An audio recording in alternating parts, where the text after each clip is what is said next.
Hello there, I'm Tony Gale and you are listening to We Are West Ham podcast.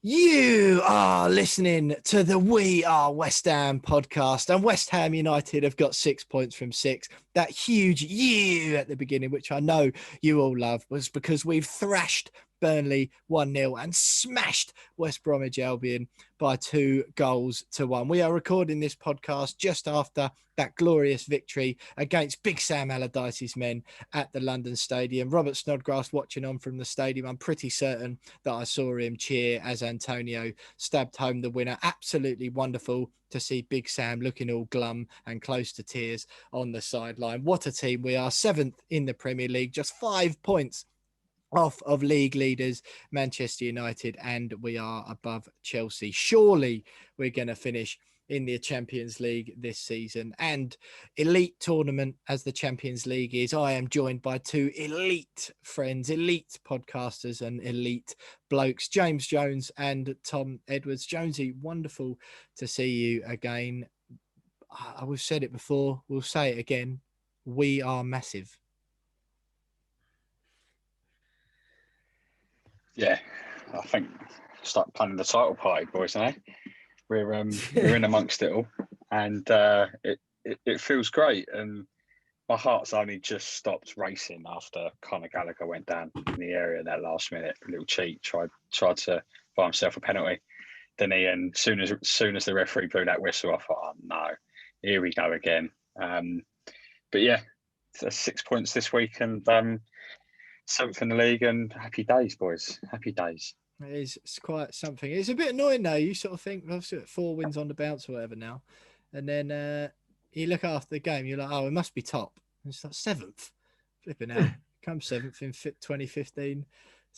Tom, how are you? How's things? If you're not in a good mood after 2 wins on the spin, then when will you ever be in a good mood? Oh, mate, just to see you two firstly after a couple cans, lovely, lovely as it is, and let alone after a performance like that, they're the type of games we grow up knowing. As soon as they get one, you're like, all right, excellent. Here comes the second and the third, and they hit us on the counter.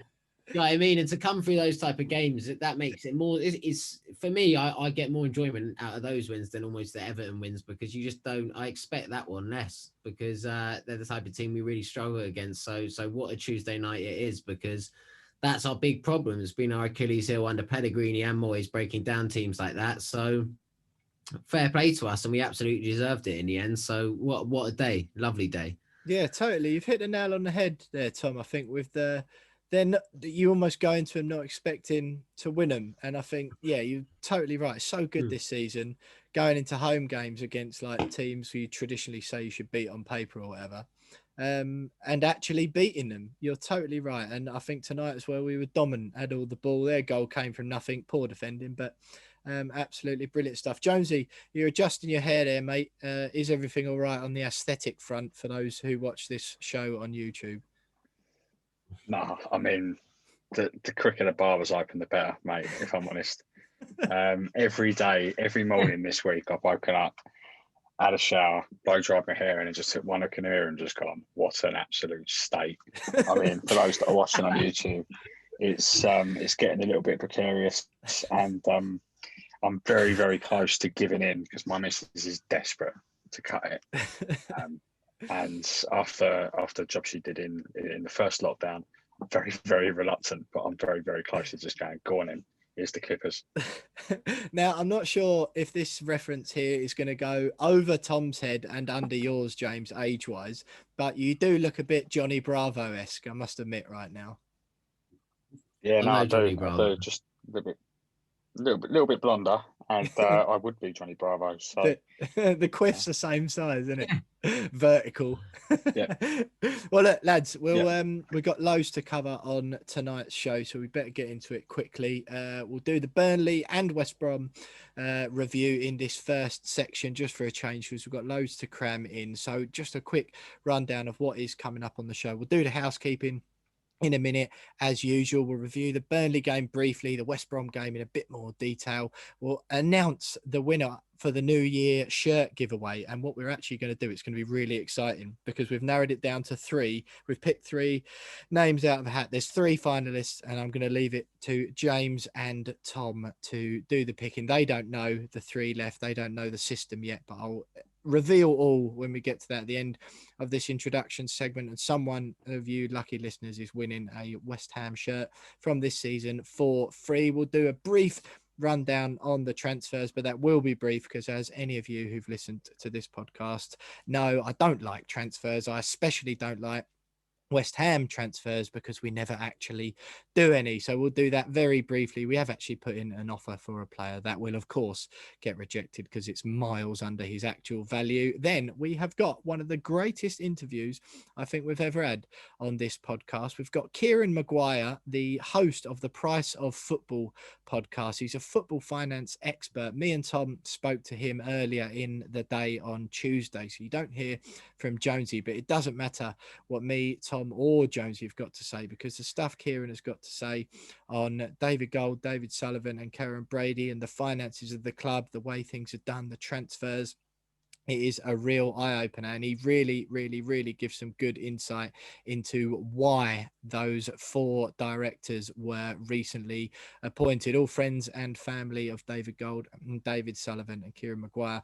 Gives an excellent take on why he thinks that had happened. Not good news for some of you hoping that it was the early signs of a GSB sale, unfortunately. The Betway charity bets comes up next, and boy, did we have a winner. If you follow us on Twitter, you'll know what's happened already, but we'll go into that in more detail later on. Another significant amount of money added to the pot for the West Ham charities that me and the lads are playing for. We'll have Glenn from the Popular Stand fanzine, the Doncaster Rovers podcast, to chat about our game with Donny in the FA Cup, Saturday, January the 23rd, 3 o'clock kickoff, where James Jones is the quiz master on Name That Game. There was a stewards inquiry in the week to see what happened with the points last week, and it's good news for James. We'll have a little mini head-to-head aside from the main game to decide that confusion from last week. We'll wrap up with Catherine Batt, Daily Mail sports journalist and WSL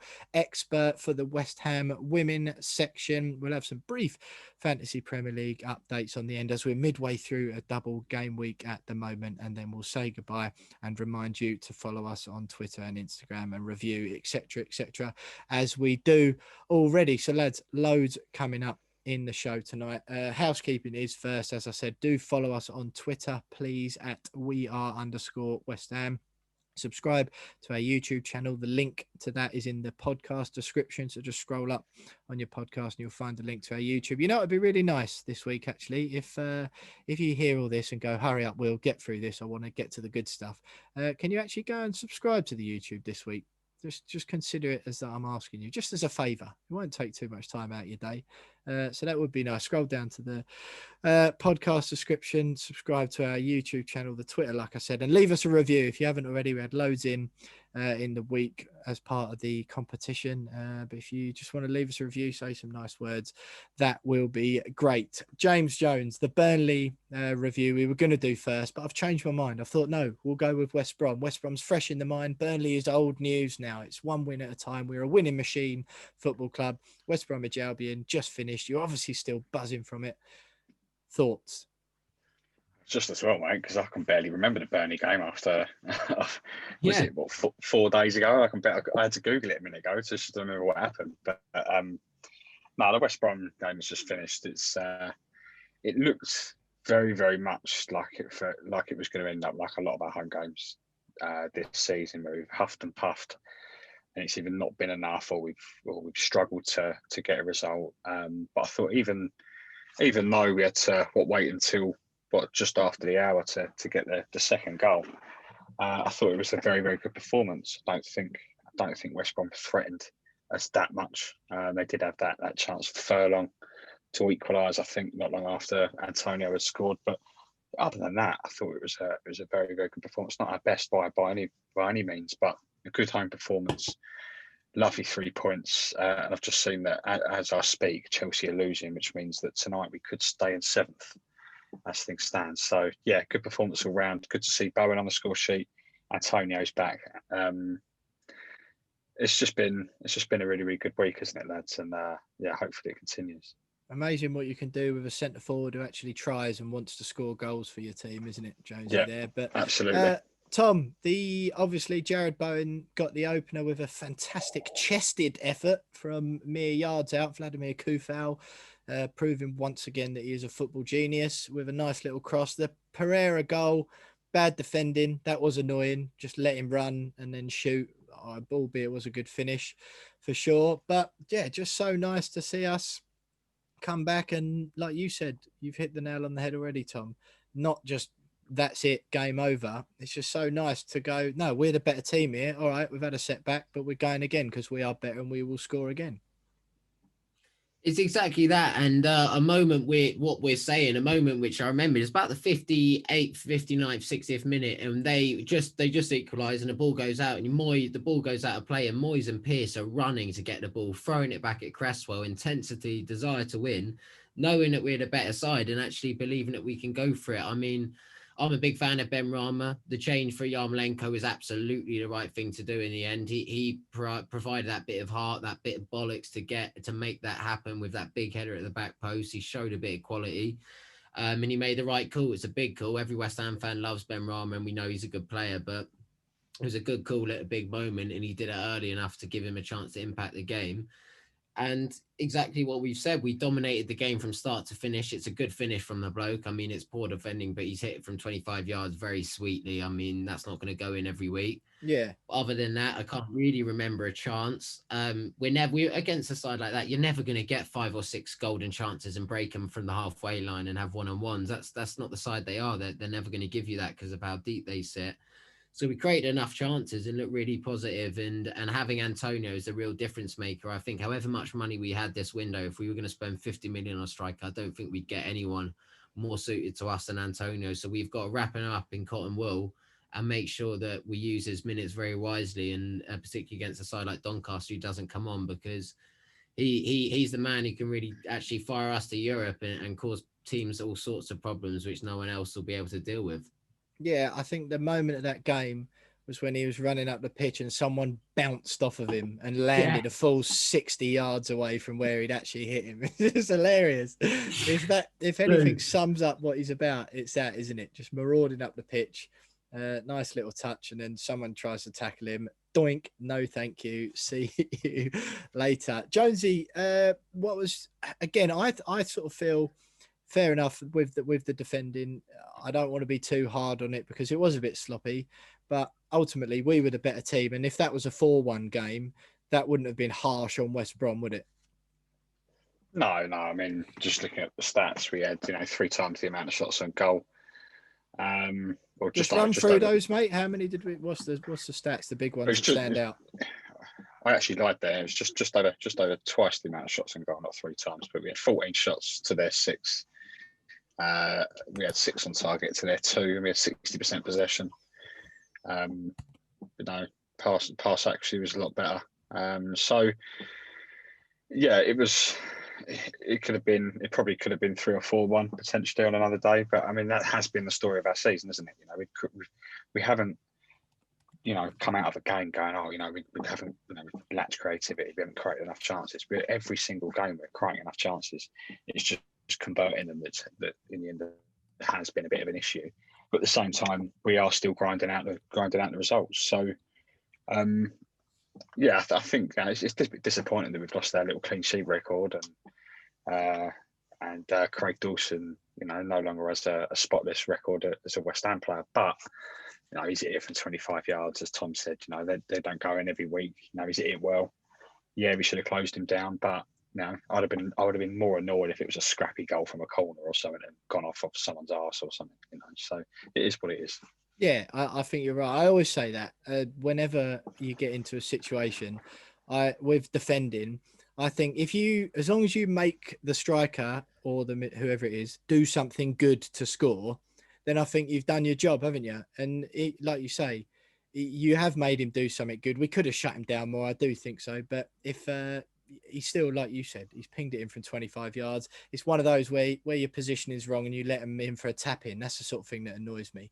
But no, I do agree. Tom, just quickly, one thing that sort of emerged after the game, we were getting set up for this, but there was some talk, the commentary saying that, Robert Snodgrass isn't allowed to play because that was part of the deal that took him to West Brom earlier this month. Now, forgive me, my take on it is this. Jump in and correct me if I'm wrong. It's a permanent deal, and in permanent deals, you can't include clauses like that. Clauses like that say you can't play against your parent club can only be included on loan deals. Obviously, we're not his parent club anymore. We're just another team that he used to play for. Sam Allardyce come out after the game and said that it wasn't because of that. And there's a bit of confusion about it, and the Premier League might be investigating.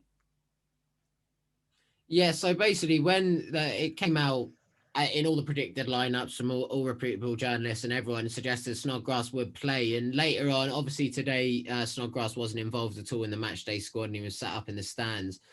And Allardyce after the game actually admitted that it was some kind of clause that we'd done in the deal, which meant that Snodgrass actually wouldn't be allowed to play as because of the deal we'd done with them. So I believe that it's obviously early, it's straight after the game, but the Premier League is supposedly investigating the transfer now and investigating the clause in the contract to see if it's legitimate and to see how much legality is behind that. But from my understanding it's a contract done up between two football clubs, and if we put that as part of the deal, I mean, I don't know if that's illegal or not, because I think it is. I thought it was.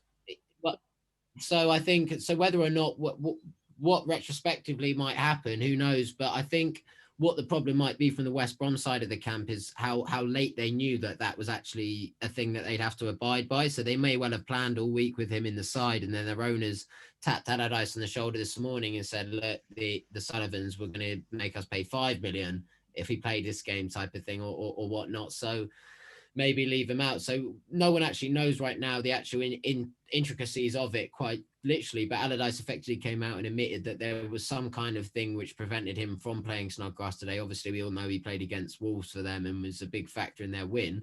But it's a bit of a weird one to watch out for. I'm not sure it will be as severe as point deduction or anything like that, but maybe a fine that's going to come our way and another bit of shady business that we've done backhandedly. Well, look, as we always do on the We Are West Ham podcast, or as me and James always do on the We Are West Ham podcast, we won't jump to conclusions yet and we'll let the facts come out. But Tom Edwards go already. I can just picture, though, you saying about their owners letting them know. I can just picture Moyes just going, ducking his head round their dressing room door earlier on. Snoddy's there all ready to go in his kit.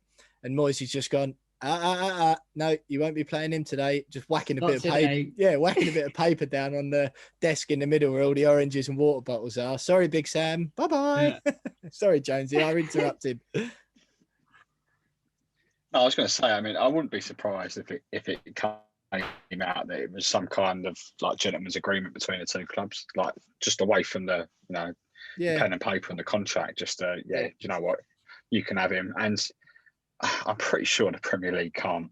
If that's just a gentleman's agreement off the record, if you can have him on a cheap, then surely they can't get involved in that sort of thing. And if it wasn't a contract, then surely the Premier League would have stepped in before it was signed anyway, because it has all contracts have to go through the Premier League before to be able to be sanctioned. So it'll be. I'm sure it's an off the record. David Sullivan, it might be a bit of a dodgy deal, but it's one of the first good ones he's done, I would have thought, because I think he would have made a difference for West Brom. He would have scored. So, I agree with that. He would have scored. I was thinking it this morning. I was like, Snodgrass is going to have a blinder tonight. But yeah, it sounds like it's just a gentleman's agreement, and I'm pretty sure Snodgrass didn't mind either, because so soon after leaving the club, he probably, as much as he'd want to go out there and play, it might have been a bit weird for him to go out and play against all his mates. But yeah, he would have been a professional about it, I'm sure. But thankfully, he didn't play, and we got the win. Yeah, absolutely, mate. Absolutely. Well, look, great win against West Brom. It did give me loads of satisfaction to do it. Get a win over Sam Allardyce there. Just a quick one, lads, because we have got a lot to get through tonight. But just the Burnley game, Tom. sort of been and gone now, as James mentioned. Seems a while ago. Good goal for Antonio. Another one where we looked like the better team. We finally playing like people always say you should beat Burnley, you should beat West Brom, you should beat these at home, blah blah blah. But in seasons gone by, it's been a toss of a coin against all sorts of teams like that at home, whether we beat them or not, and it's always by the odd goal. I know it's by the odd goal against Burnley, but once again, better team, would you say? 100%. I think we were better against Burnley than we were tonight against West Brom. We dominated that Burnley game from start to finish. I don't really think they had any chance of note. We should have won by 3 or 4. We just looked a better side. I didn't think there was any danger really of conceding. We've got 2 centre halves now who are so brave and good in the box. They defend there, and we got fullbacks who stop crosses and defend tight with them. And we just like a really solid unit defending against big physical sides like West Brom and Burnley from crosses. So you're going to do that. You're going to wear long throw-ins, and you've got a big set of 6 at the back now if you include Souček and Rice, who are going to win that. So we looked solid again. Moyes picked a positive team, like very dissimilar to the Brighton game. It's the polar opposite now. He's going out and trying to win these games from the off. And I think that's made a big difference. Like we'd all said, if we put our quality technicians in there, we'll outclass these teams. And lo and behold, we actually have started doing that and showing that across 90 minutes, not just sneaking it in the last 5. So another one, which is a big win, a big thing for us to get done, because we don't beat these sides like that. Jonesy, it's nice. Tom's touched on it there to see Moyes learning his lesson, isn't he? We all hounded him in the first half against Brighton. He made the change at half time. After the game, said, "Yeah, I made a mistake." Hasn't made the same mistake again since. You can't ask for any more from your manager, can you? Of course, and that was one of our biggest worries earlier this season, was that it was going to be a season of those sort of, slow to act to the tactical developments of the game, and it ended up costing us more than probably it had done earlier this season, and that was my worry. But as you said, couldn't ask for any more from him. He's adapted, he's learned from his mistakes, and he's improving the team first and foremost. And most importantly, he's improving the team week in, week out. The players seem to love playing under him, and it's all pretty good at the moment, isn't it? Because what's 4 or 5 months ago, we would have bitten this scenario off of anyone's hand, wouldn't we? Really, it was a far cry from what it was, wasn't it? So yeah, and long may it continue, because he's doing a fantastic job with his Moyes. Absolutely, mate. And I think we're always quick, or we were quick, or have been, to try and be measured with it. But we criticise when criticism is due to whoever it might be, players, managers, staff, or board. And at this time, it's definitely worth giving credit to, particularly David Moyes and the coaching staff, I think, and the players on the pitch who are obviously reacting. But I feel like Moyes is doing an absolutely blinding job at the moment. But lads, great little review on those 2 games there. The final bit of section 1 is the New Year giveaway. Of course, we announced a couple of weeks ago, just to say thank you to all of you guys who listen and download the podcast every week. We're giving away a West Ham shirt from this season. We didn't put a jot on social media, so there was no one who doesn't listen to the podcast that could get involved. We just announced the details on here. You had to leave us a 5-star review with some words on either iTunes or YouTube, screenshot us and email to wearewesthampod@gmail.com, and plenty of you have done it. I'm absolutely delighted. We read a couple out last week. We extended the competition, and what we have done tonight, we've narrowed it down to 3. So there's two of them that are our favorite reviews, and one we picked out of a hat from the remaining eligible entries. Just want to say hello to a few people first. Some of the nice ones that I read through earlier on. David Ogle got the first one in, so hello to David. Martin Phillips, Yusuf Amin said and made a joke about the potato salad and Thomas Souček. Isaac Weber, Sri Lanka Hammer, John Hillard, Sri Lanka Hammer there. Isaac said it would have been a 5-star without your prompts, lads. Great stuff. Ben Harshaw with the dead giraffe comment from a couple of weeks ago. All of you got in touch. I just want to say thanks. Christopher McHale in Montana, USA said he's the only West Ham fan for 400 miles. So massive respect to Christopher. Thank you for getting in touch. Guy Yardley, of course, as we read out last week, the Aussie, who compared us all to those players, and we're hoping to get Guy on in a few weeks' time just to have a chat, so that'll be great. But Jonesy, I've asked you both now to, because I know you haven't seen them, either of you, because you would have definitely said something to me about it. So I'm going to ask you, James, if you will, to read out, if you've got the emails open there, Miriam Errington's reply or review that she sent in. She put it up on iTunes and then sent in an email. So Josie, I'm just going to ask you to read that out to the We Are West Ham listeners, please, word for word. So I have seen this one, and there's a reason why I haven't brought it up, because I know what's coming. I deliberately didn't mention this to you, mate, but I'm going to read it out as you've asked me to. So Miriam says, love this podcast. My family's from the UK and I've never really been into football, but since meeting my partner 4 years ago, who's a massive football fan, and discovering that my dad was a West Ham supporter, I've got right into it. I'm probably not your typical listener, female, mid-30s and Aussie, but since tuning into your podcast each week, my football knowledge has gone through the roof. Love the weekly debrief of the games, and Will Pugh, I don't care what anyone says, you are hilarious. Keep up the fantastic work. Very happy, Aussie Hammer, right here.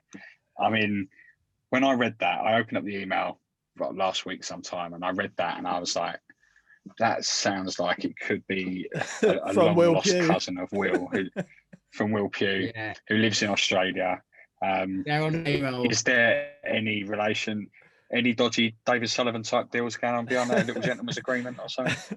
Absolutely none. And I cannot believe you didn't flag it to my attention at the time. Cannot believe it at all. Deleted it. I tried to delete the email. Absolutely wonderful stuff from Miriam all the way out in Australia there. So what we've done, because Guy as well last week, who we read out his review, Guy and Miriam there put in some serious effort in, as a few of you did. So we've picked our two favourites, which is Guy and Miriam. And also then we picked out of all of the other eligible entries, we put them all in a hat. We had loads and loads in, but we put them all in the hat and picked out one from those, which is JRS, or Joshua Ryan Schroer.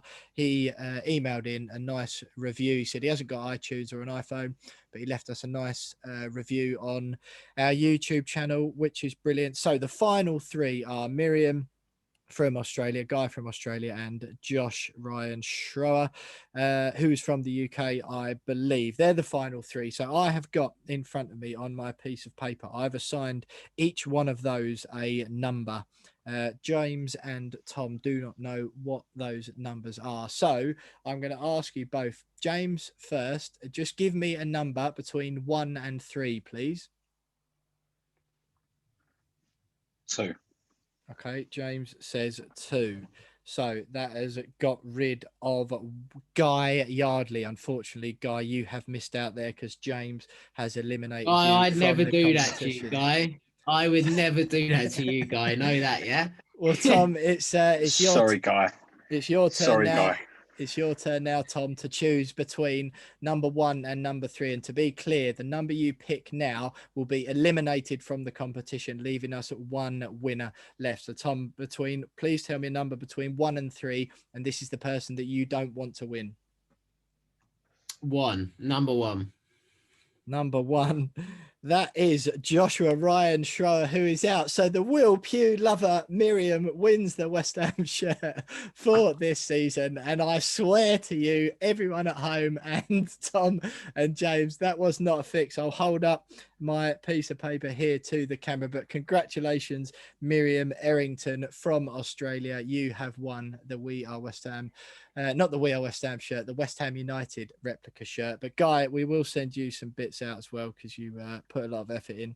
And Josh, if you get in touch, we'll give you a couple of little goodies. But congratulations to Miriam. And just know, everyone who's listening, that if you send in emails saying nice things about me, you miraculously win competitions. That is all. Can me and Jonesy just clarify it's coming out your wage, isn't it? The postage to Australia, yeah? Yeah, absolutely, mate. Yeah, absolutely. Yeah. We'll that's all covered, of course, by We Are West Ham. But just again to reiterate, thanks everyone who entered, and thanks everyone who listens, really, even if you didn't enter this time. We wanted to do a little something just for the people who download the podcast every week. So thank you very much for that. I hope you keep doing it for the rest of 2021. And stay with us, of course, on the podcast for the rest of the year. We'll have some more competitions, and follow us on social media. As we've mentioned already at @WeAre_West Ham, we'll be giving a few more bits away for the rest of the year. But well done to Miriam. But stay with us, because in part 2 we've got transfers and that interview with football finance expert Kieran Maguire.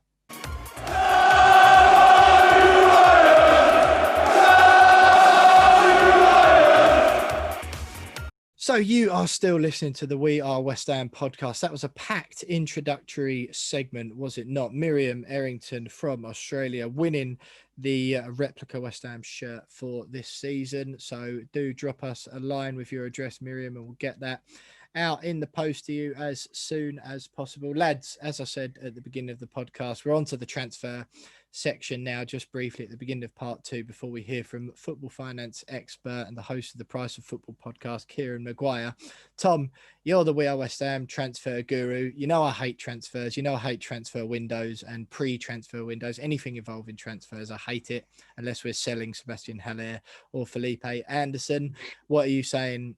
What have we been doing since we last spoke on the transfer front? We've at least put in some offers for some players, haven't we?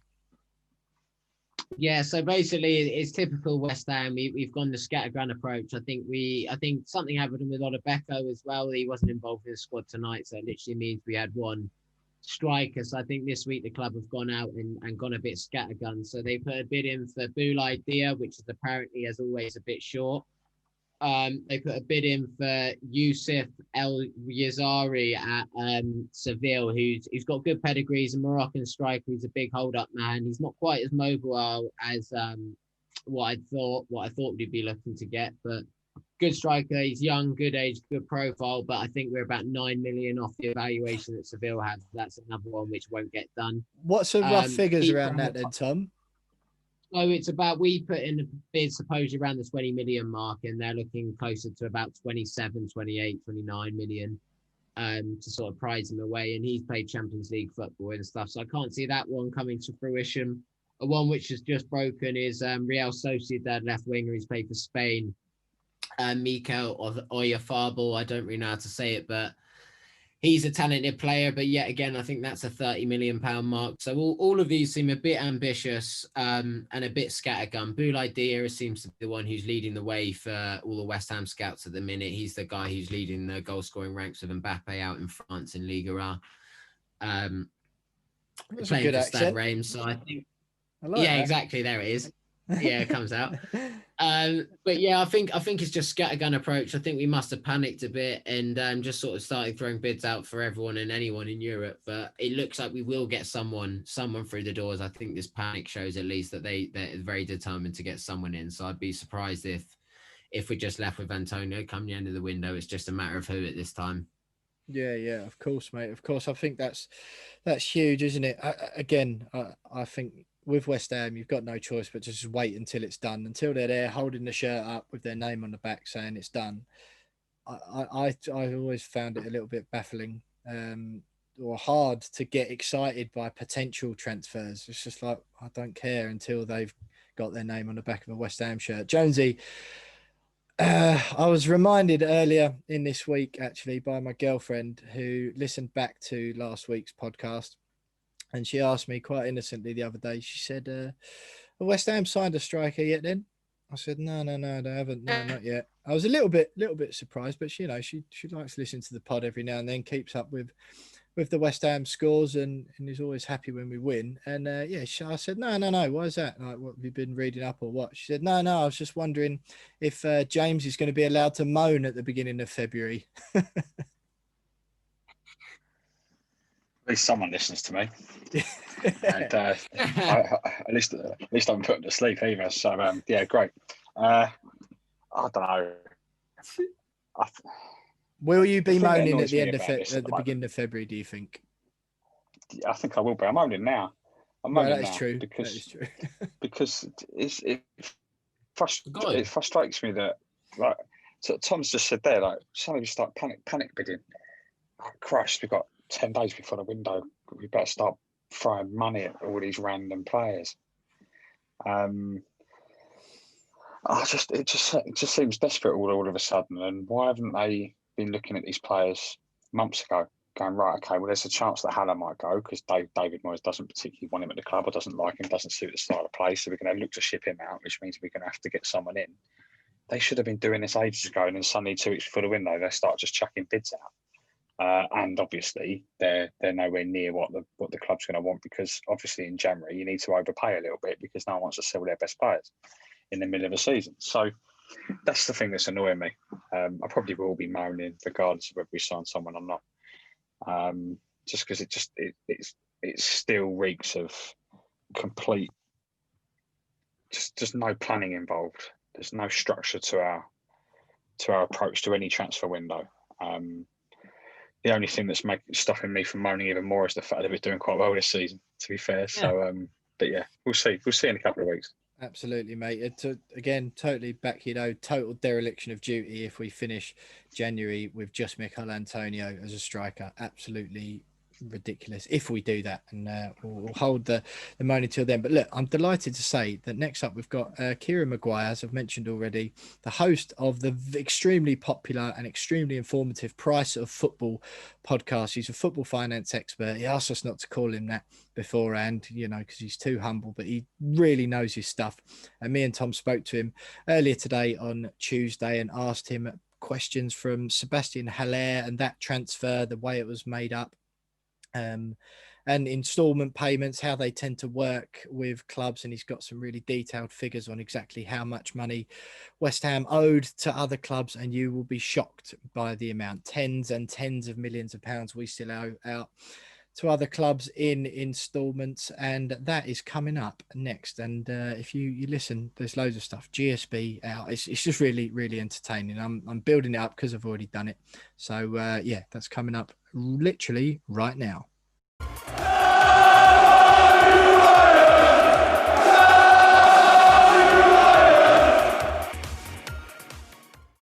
So you are still listening to the We Are West Ham podcast with me, Will Pugh, Tom Edwards and James Jones. And last week we told you that West Ham United had appointed 4 new directors. The news was pretty fresh as we were recording the episode. So we promised you that this week we'd have Kieran Maguire, Price of Football podcast post, knows his stuff about football finances, on the pod to break down exactly what it meant for the club and for us, the fans, if it even has any impact on us at all. So I'm delighted to say that Kieran joins us this afternoon on the podcast. The new directors, Kieran, were David Sullivan Jr., Emma Benton Hughes, which is David Sullivan's partner and David Jr.'s mother, Daniel Cunningham, which is David Sullivan's son-in-law, David Gold's son-in-law, the husband of Jacqueline Gold, and Charlie Cross, who I believe is a close childhood friend of the board. And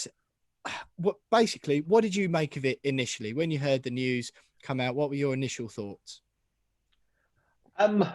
I think it's always good to have diversity in the boardroom, in what we normally call a critical friend. It's a bit like your mate who you can trust, who will, if you take you down the pub and say, that bird you just started seeing, avoid. I know her history. You want somebody at board level who can stand up to the people in charge and say, you're making wrong decisions.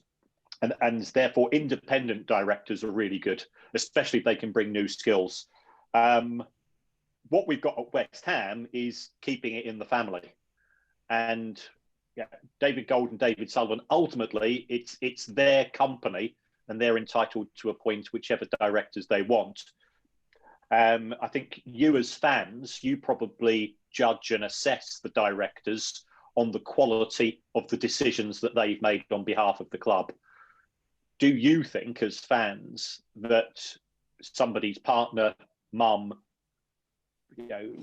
son, and so on, will automatically have the skills which are required to drive West Ham on to be a more competitive club in the Premier League? And I think that's the question I suspect you guys to be asking yourself. And keeping it in the family doesn't always work. we've seen what's happened at places like Fox, with Rupert Murdoch. How do you get to be a director there? You need to have the surname Murdoch. Yeah. How do you get to be in Donald Trump's inner sanctum? You've got to be son-in-law. And by restricting the gene pool of talent at board level, I think you do come under extra scrutiny, and you run the risk of being accused of nepotism and not appointing the best people for the job, but appointing the people who are closest to you. So I think that will be the reaction of the fans. I don't know the skills of these people. It could be that they're perfectly well qualified to be a director of a football club. And if being the director of Horny Housewives on the Job, according to this list of films I've got in front of me, makes you the right person to be on the board of a football club, in the opinion of the club owners, then ultimately it's their decisions to make. Yeah. Of course. I mean, we went to great lengths last week because there was plenty of fans piling on Twitter already saying, this is a joke. Look, they're just keeping it in the family, blah, blah, blah. And we always want to keep an open mind. That's why we're delighted to have you on today to shine a bit of a light on it for us. So those appointments put West Ham, they've got 11 total directors now. So Gold Sullivan and Karen Brady, Andy Mollett, who's the long-standing chief financial officer. He's an experienced chartered accountant. Daniel Harris, who's a non-executive director, who's the owner of Alba, Bush, Grundig and Goodman's electronics companies. He came on board just before, around the time that Golds and Sullivan were purchasing the club off of the Icelandics in the first place. So he's been on board a while. So that's your existing 7. So you've mentioned it there that, and I think you've assumed, or it's fair to say that what you were saying, that they've taken them on board and whether they've got the right skills to do a job. I think the question that a lot of fans are asking, certainly listeners to our podcast have been asking, is there a job there for them? You say that as if that's why they've made the appointment, but the Times in the week suggested that the appointments were just so they can take family to games. Other fans online, some I think hopeful fans, were suggesting that it was in preparation for a sale in the near future, and that those members of the new members of the board and their, obviously, who also happen to be family and friends, will in some way benefit financially. Why ultimately, that is the question, no need for frilly words from me, why have they made these appointments? If we take the second issue in terms of financial benefits, if West Ham or WH Holding, which is the main company, if that company is sold, the money will be received by the shareholders. Now, those shareholders are still in the main David Gold and David Sullivan. So you can be a director of a company without being a shareholder, and therefore you wouldn't receive any financial benefit. Many directors of football clubs are unpaid. So I'm not certain of the financial benefits to these people of coming on board. It could be there's an element of succession planning. Both David Gold and both David Sullivan are senior guys age-wise, and perhaps they are looking to pass on the club, or if something happens to them. And I know there's not a lot of love lost between the fan base and the people in charge, but you don't wish illness or death upon anybody. And it could be that they've spoken to their advisors and said, what happens if one of you does, hopefully not, catch COVID or get run over by a bus or whatever? What's going to happen in terms of succession? And they might have said, well, actually, we want somebody to look after our interests once we've gone. And therefore, by having a family member on board, to allow those people to become familiar with how the decisions are made at board level, it is part of sort of a longer term process. If clearly David Gold Jr. is keen on the club, David Sullivan Jr. And so on, and therefore they want to sort of learn the ropes in terms of what's required to be involved in running the club from the next generation up. Well, I tell you what, Kieran, I think lots of fans listening to to that will have their head in their hands at the moment, because I think there's the word seems to be going round, or plenty of, like I said, hopeful fans, I think, we're latching on to the idea that it might be because a departure was imminent, but it sounds like there's a chance it will be another full generation that fans have got to cope with, or certainly ones of that anti-GSB persuasion of which we've seen this season. There are thousands of those. Yeah, if I was setting up a company to sell, and I was looking to, and I found a party who wants to take over, that new party, the last thing they want is remnants of GSB on the board, because they would want a brand new, a fresh broom, clear out the old wood, bring in the new. I monitor all the clubs, and I've seen this morning, in respect of Burnley, all of the old directors have gone, with the exception of the two guys who had sold the shares, because they still have an interest in the club, and the new directors are coming in. So you wouldn't, under normal circumstances, appoint directors prior or close to a major transaction in terms of selling the club, because it's just creating a problem for the new owners. And the last thing you want is, if you're 80 or 90% of the way through selling the club, is to bring something in place where the new owners are going to say, well, we don't want that. It's not. We don't want your kids on board if you go, reporting back to you. I wouldn't want it if I was taking over West Ham, and I can't see any benefits in any brand new owner. So, fortunately or unfortunately, I appreciate that there are a variety of views at the club, and I've spoken to many fans. I can't see any links in terms of the sale of the club. I do, I speak to many journalists. Nobody's whispered to me about a potential sale, and normally things come through on the grapevine. So never say never in football, because the Manchester City deal went through completely under the radar when Sheikh Mansour came in. I know some of it when they were offered £800 million a couple of years ago for the club. To me, that looked an absolutely amazing offer. I would be surprised if they got anything near that today in a COVID environment.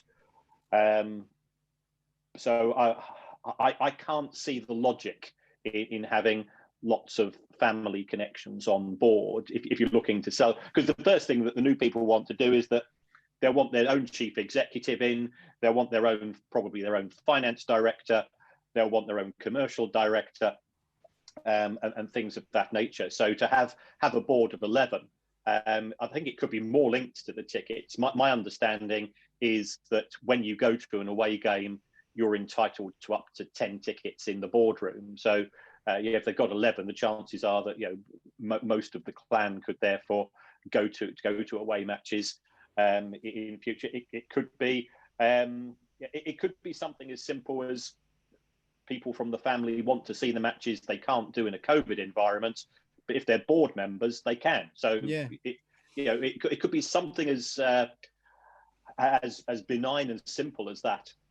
Yeah, well, that's what the Times were suggesting under the current COVID protocols. As you say, there's I think it's directors plus 10 that are allowed into games or something. So perhaps it is just that. I think I will bring Tom in a minute, because I know he's got some questions he's keen to ask you surrounding transfers. But yeah, so certainly interesting as far as that goes, because I think, as always with these things, when these things come out, the murky world of football finance, which you obviously understand a lot better than the majority of us, is that fans hear it and they see the headlines, new directors, especially among West Ham fans, there's immediate, oh my God, why? What's happened? What's the bad reason that this has happened for? So, yeah, I mean, even that, I think fans, if it is just as simple as wanting to get tickets for the games, that still seems a little bit crass and classless, to be quite honest, to go through rigmarole of adding new directors. But yeah, that's in the Times piece as well. It's worth noting that they commented,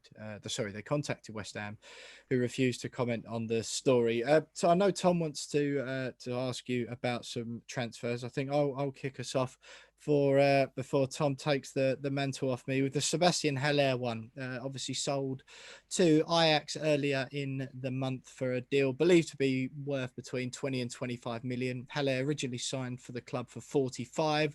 A lot of that deal was made up by installments, payments, and based on certain criteria being hit. We had the story at the sort of towards the middle/end of last year about West Ham having failed to pay one of the installments, and Eintracht Frankfurt having contacted FIFA to complain about it. That issue kind of went away afterwards. So what's your understanding of the Haller situation and the sort of repayment schedule and the breakdown of that deal, where that money is and has gone and all that sort of thing?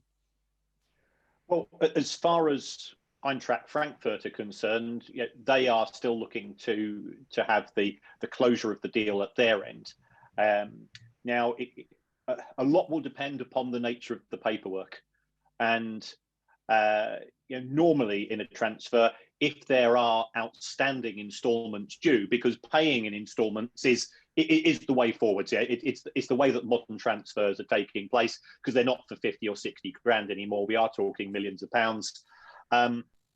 Under normal circumstances, if the player is sold by a club such as West Ham and there are outstanding instalments, then they have to be paid up immediately, because that will be sort of what's referred to as a change of control clause. So how much net West Ham will get from this is clearly unknown, because we don't know the details of the deal. But I would expect that it's not going to be a huge amount. I mean, the original transfer, it looks as if it was down to be covered over a number of years. I've got the figures here. At the end of 2019, West Ham owed £87 million in instalments on a variety of transfers. So it could be that Haller's was included in that. You're never quite sure.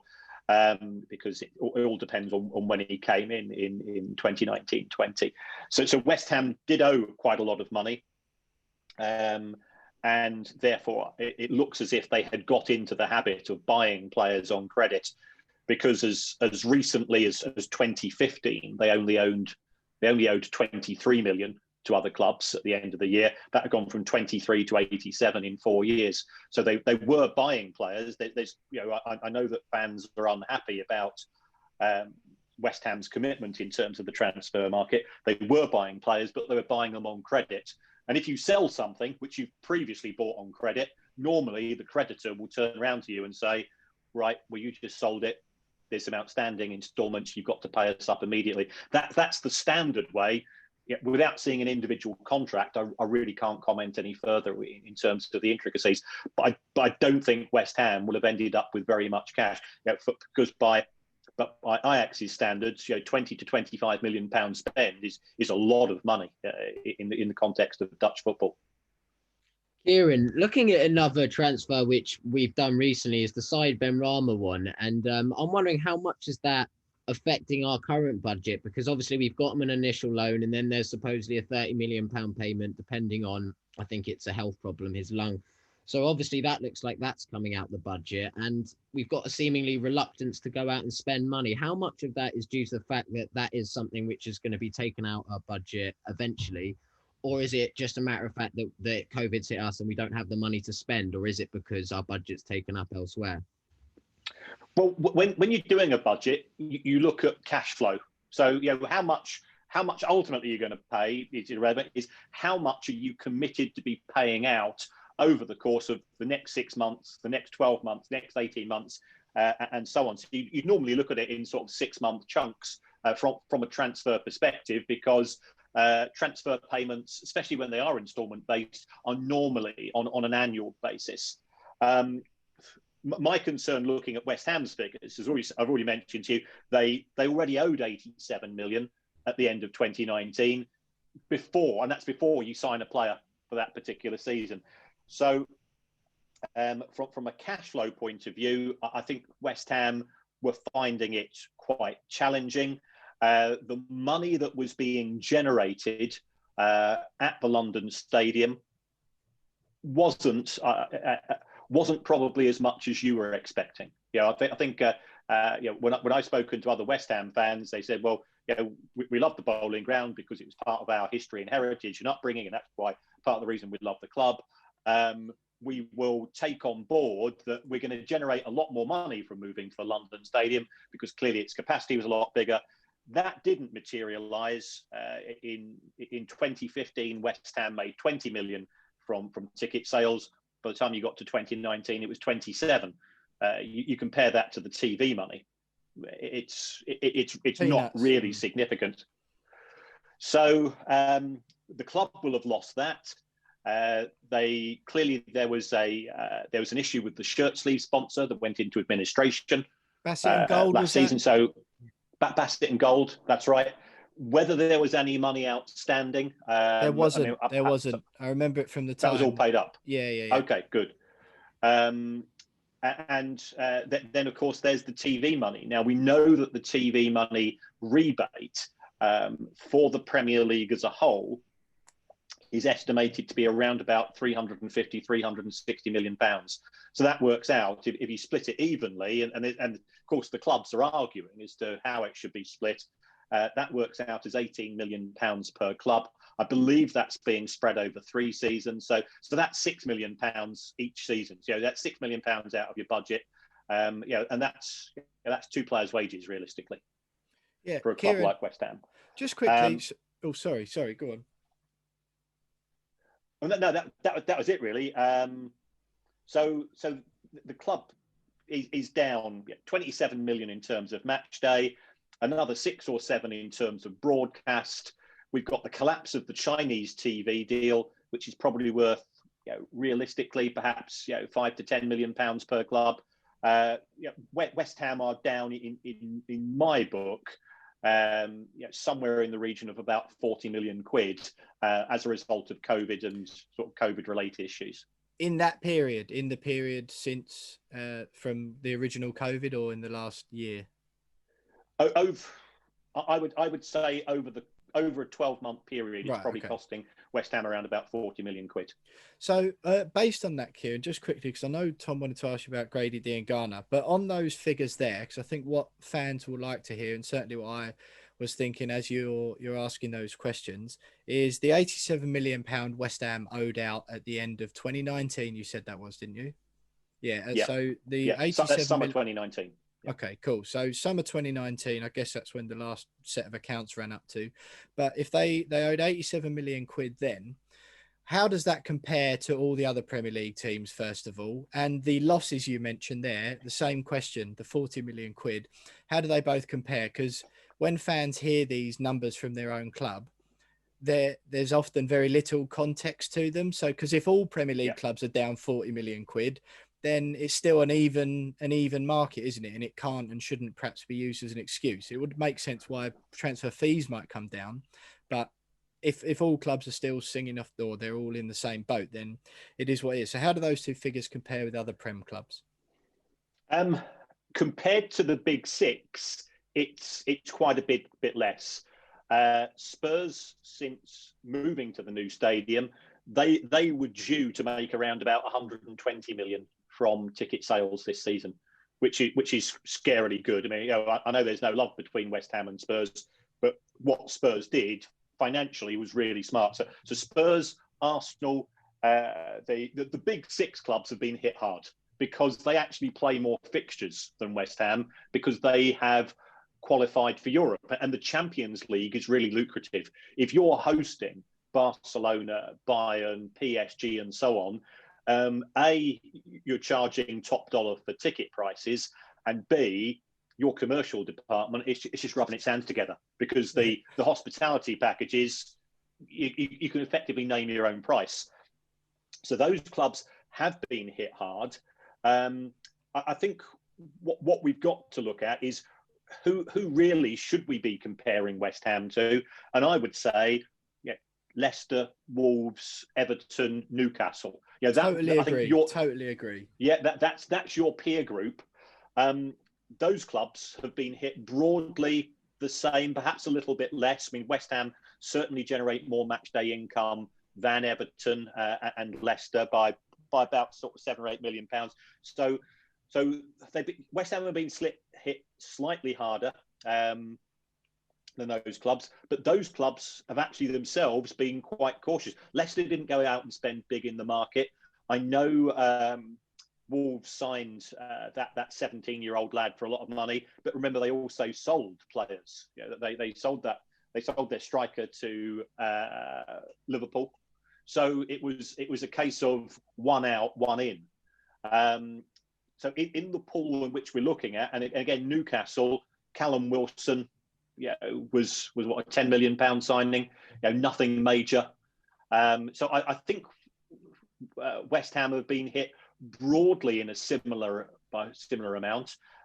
Certainly their wage bill was getting a bit high compared to some of those other clubs, except Everton. Everton have gone crazy, but Everton have got the benefit of somebody who's bought the club 3 years ago and has put in £400 million in the last 3 years.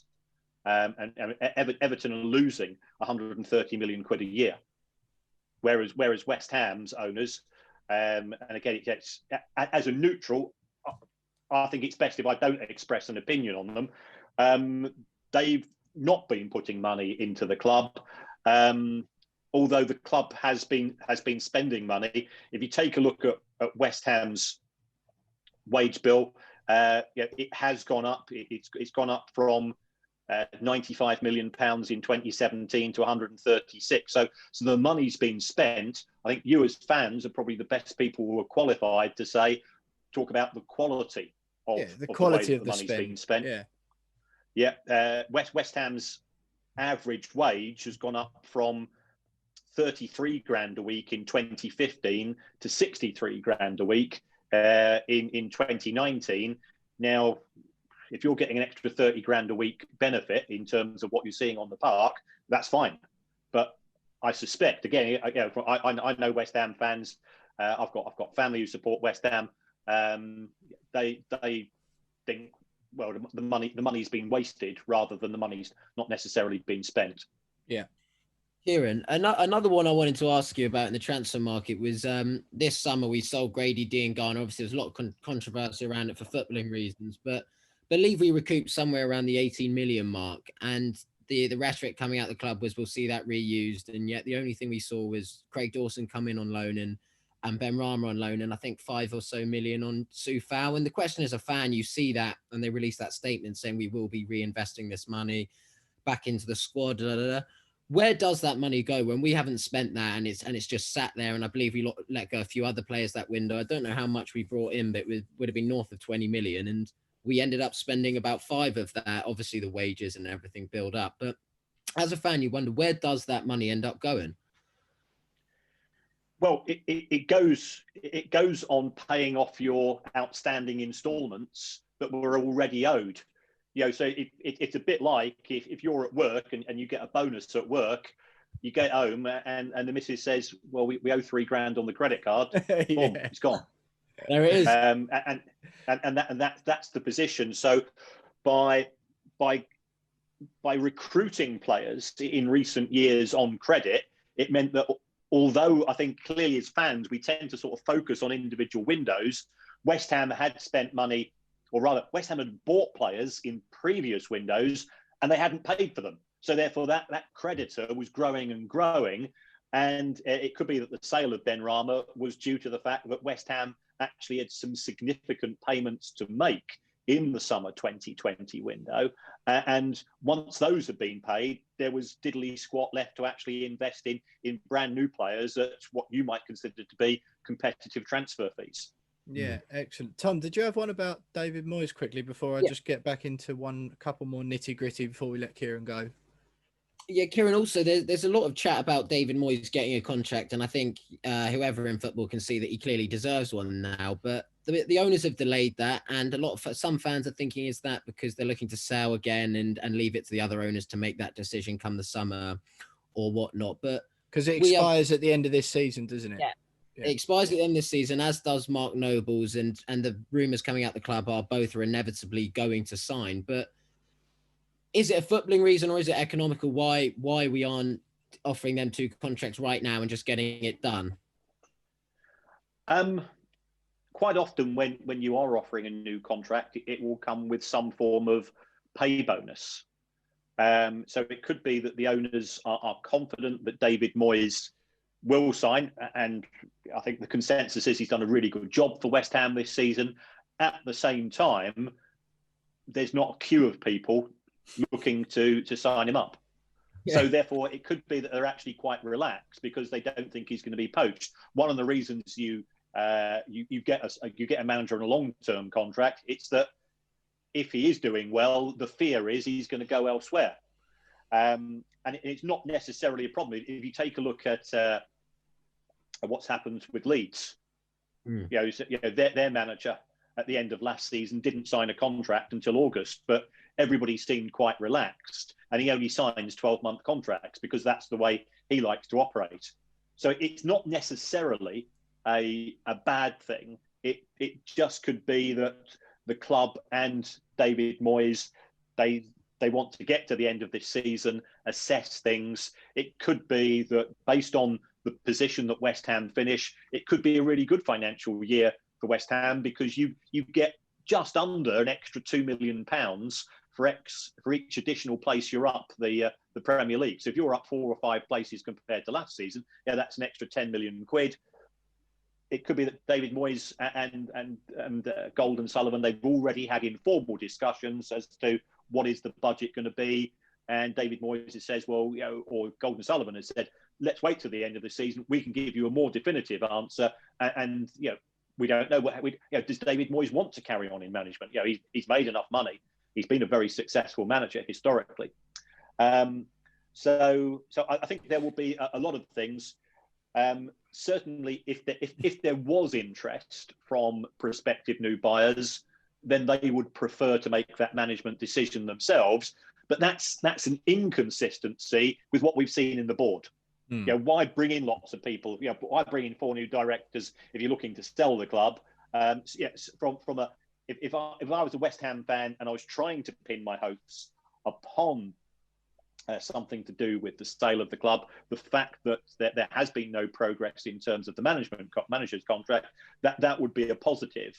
But the boardroom things are a negative in that regard. Yeah, I think as far as Moyes concerned, Tony Cotty was on the podcast earlier in the season saying, we should sign him up. How can you expect Declan Rice to sign a long-term contract if he doesn't know his manager's going to be? These days, even at the sort of bigger clubs, 3-year deals are about the longest management contracts you get, and they're broken all the time anyway. Ultimately, it doesn't matter if the results are bad. But one more, Kieran, just before we let you go, one I'm really interested in. We've got 7 minutes left in this segment, the interest payment deferral. So last summer when COVID was kicking off and everyone, it seemed, was screaming that footballers needed to take a pay cut and that was going to solve all the world's problems. At that time, through some pressure from some journalists and then to the general sort of feeling among fans, when that the players took a deferral, didn't they? So they didn't take a wage cut. They just agreed to defer the payment of some of their wages for a period of time, and some pressure on whether the board were going to do the same thing as well. Karen Brady, they did a £30 million rights issue scheme at that time. The board did that to inject some cash back in. Karen Brady and Moyes took a pay cut. The David Gold and David Sullivan, they earn 4.25% annual interest, which earned them 1.9 million for the financial year 18-19. Now, when the players' pay deferral came about, they were at that time, the statement come out and there was some pressure on the club for what are the board going to do a similar thing. Now they came out and said the statement was very carefully worded that they were going to defer the interest payments. So that read to me, it sounded like it was trying to be twisted as we're taking a deferral as well. But ultimately, the 4.25% interest, I can't remember off the top of my head what the total loan amount is now, but it earns them just shy of 2 million quid a year.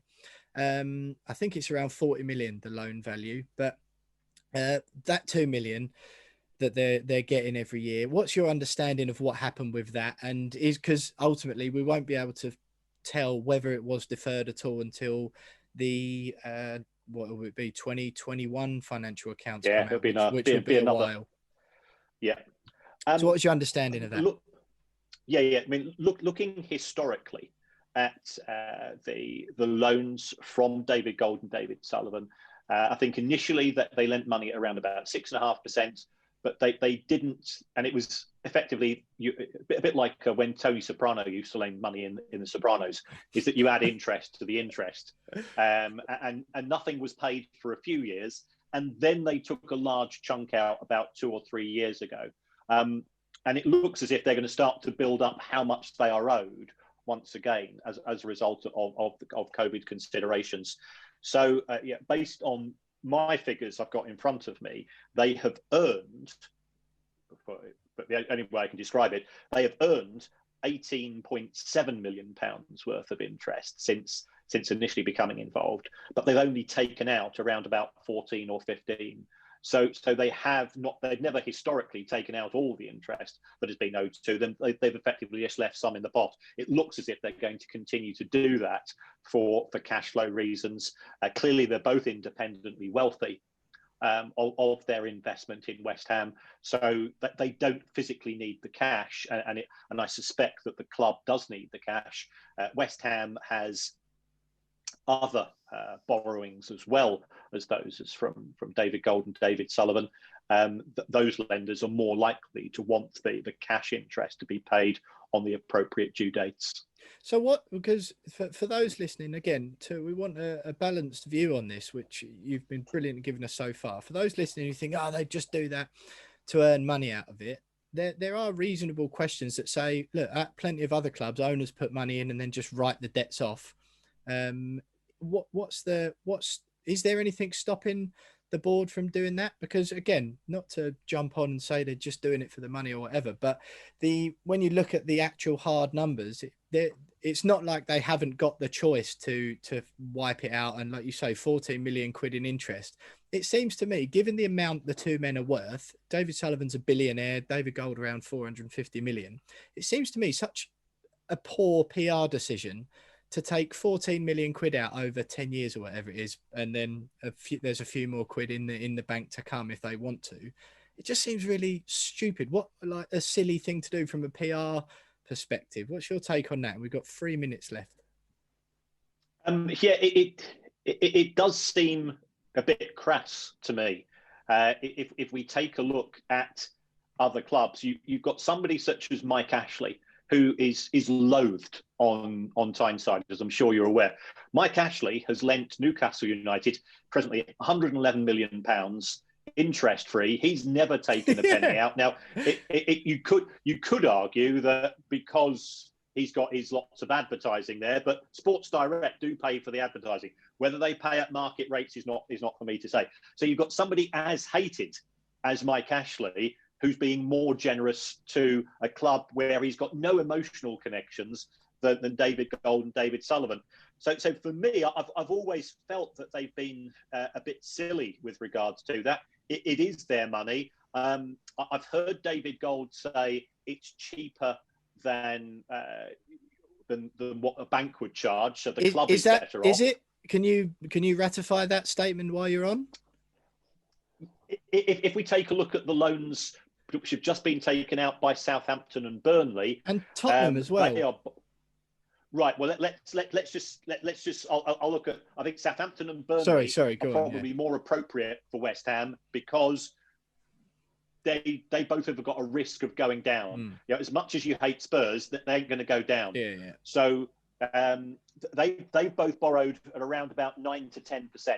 So that is higher than David Gold and David Sullivan.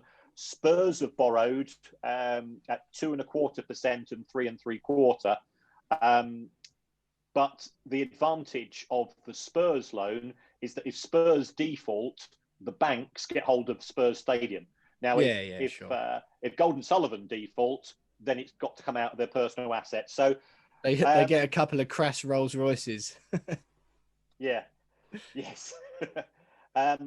So there we are in terms of it is. I think it's unnecessary. I've heard David Sullivan say, well, I've got to look after my kids and their inheritance. They're already going to inherit, as we know. He's been very successful in his property development, and we all know his other types of business as well. A few million here, you're never going to spend it all.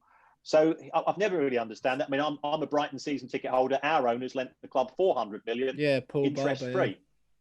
Yeah, it is a bizarre situation. But Kieran, you've been absolutely brilliant, shining a light on what can be a foggy and muggy, I don't know what the word is, part of football. But it's been an absolute pleasure. So Kieran Maguire, host of the Price of Football podcast, thanks very much.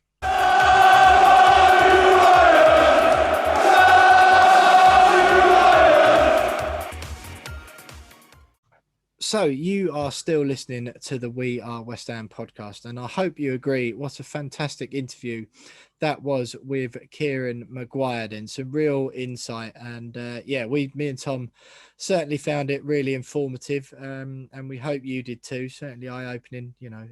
He's a guy who knows his stuff inside out. He's completely impartial, and very, very interesting stuff on all things West Ham, GSB, transfers, all that sort of stuff. So great to hear from Kieran, and we hope that we can call on him again later in the season. But some figures that need severely looking at that have been amended, Jonesy, is the overall amount of money that the We Are West Ham podcast has raised for charity this season, because our guest last week, the Ribman, came in with an absolute perler of a bet. It was a winner. Before we get on to that and how much he won, we'll just run. Actually, no, ignore that.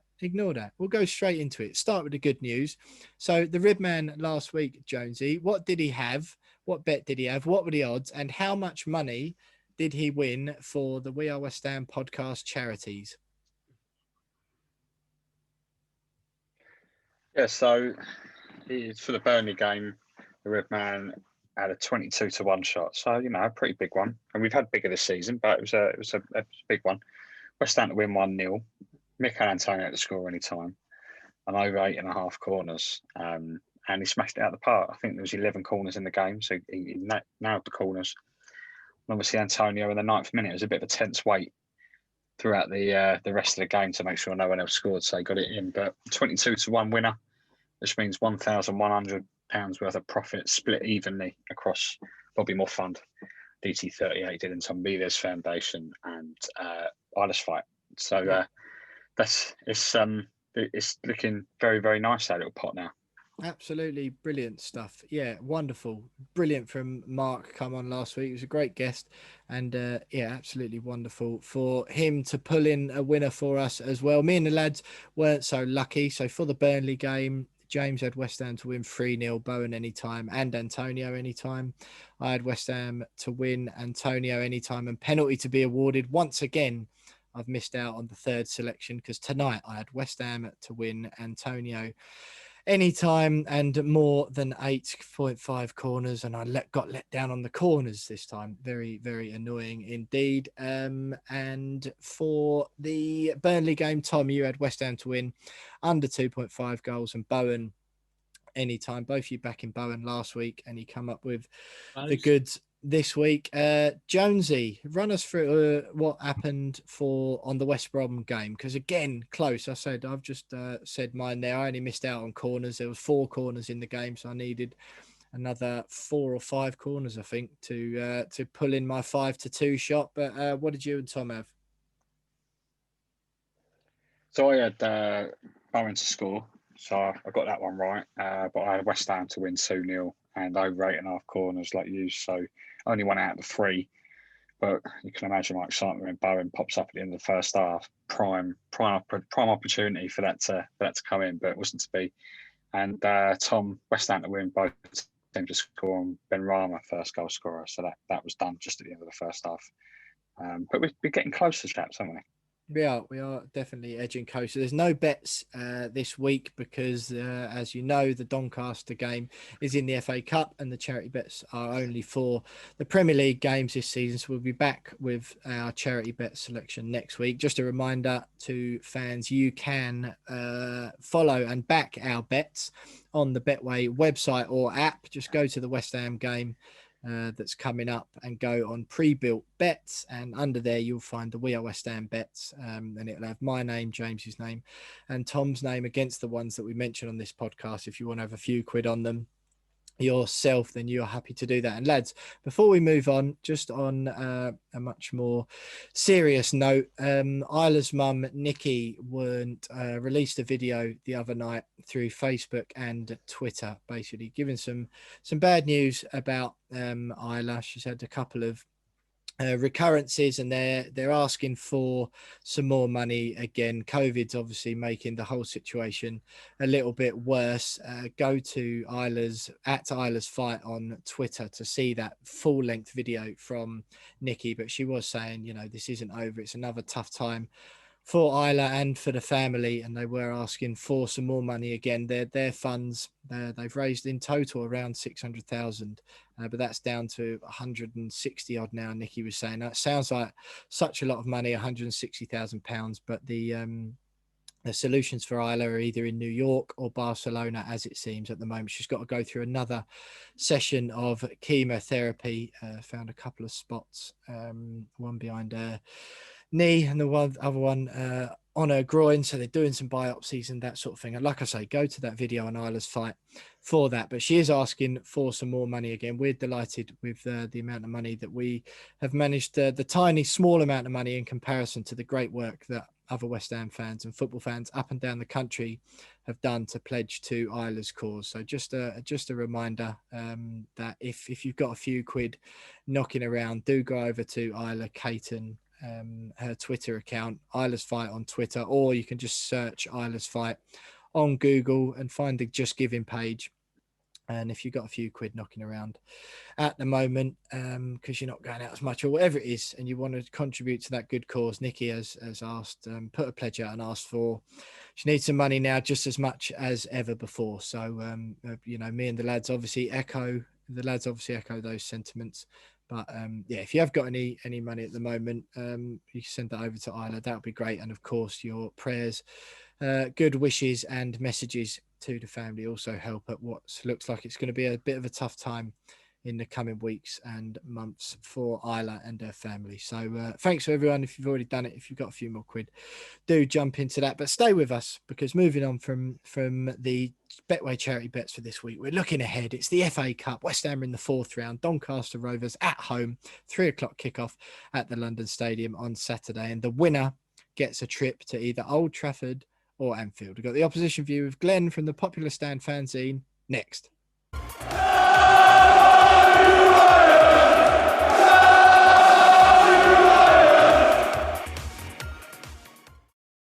So you are still listening to the We Are West Ham podcast with me, Will, Pugh, Tom Edwards and James Jones, and delighted as ever with that great news on the Betway charity bets. Ribman coming up trumps for me and the lads. Great to add all of that money to our charity pot for the season. But I'm delighted to say that to start looking ahead for the first time in the podcast to West Ham's game home to Doncaster Rovers on Saturday, January the 23rd, 3:00 kickoff, and the prize is a game away at Liverpool or Manchester United. Whoopee. But I'm delighted to say joining us to look ahead to the Doncaster game is Glenn Wilson from the Popular Stand fanzine, Doncaster Rovers magazine, who was just telling me before we come on air, Glenn, I was reminiscing the last time our two teams played each other was in the Championship. The very last time was actually at Upton Park, which was a draw.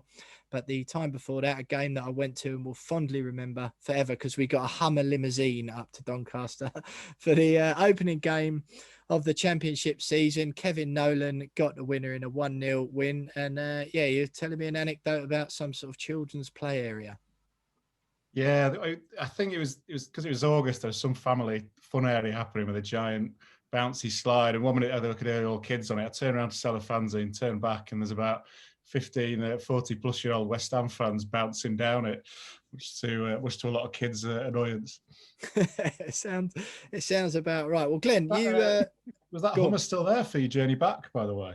Yeah, I think the driver stayed with it, to be fair. None of Okay. us, we had to hire someone to to drive it. But that was a very, very good day. That was. Kevin Nolan scored after 5 minutes. I can't remember the game being particularly great after that. But your team won 1-0 tonight against Rochdale. How's it going for those who sort of aren't keeping up with the lower leagues? How are you getting on this season? Yeah, we're doing well. Probably better than a lot of us expected. It's been a weird season. Obviously, it's very disjointed generally, and in League One, it's probably been more disjointed with the amount of sort of teams having to stop for COVID cases and recovery. So we in the league we've won 6 out of our last 7. Although it's hard to remember that because we had a sort of 2.5 week break in the middle of that. But we're in 4th. We've got games in hand on those above us. I think win those games in hand and we'd be top. So you can't really ask more than that, really. But it's just such, I mean, as everyone's fine, it's just such a strange season to follow it remotely and keep tabs on everything when, like I said, no team seems to have played as many as everyone else, and you don't 100% know when the next game's coming. Sorry, Glenn. Darren Moore's the current manager. He obviously had quite the media backlash and not backlash, sorry, praise after the West Brom job and everything. How have you felt like he's come into his own at Doncaster? And obviously, like you mentioned, you've had a brilliant start to the season. You're 4th, I believe. You're in the hunt, absolutely. Like you always are in League One by the looks of it. But what do you make of him and how he's gone about his business? Darren's brilliant. I mean, when Grant McCann left start of the season before last, he sort of jumped ship to go to Hull.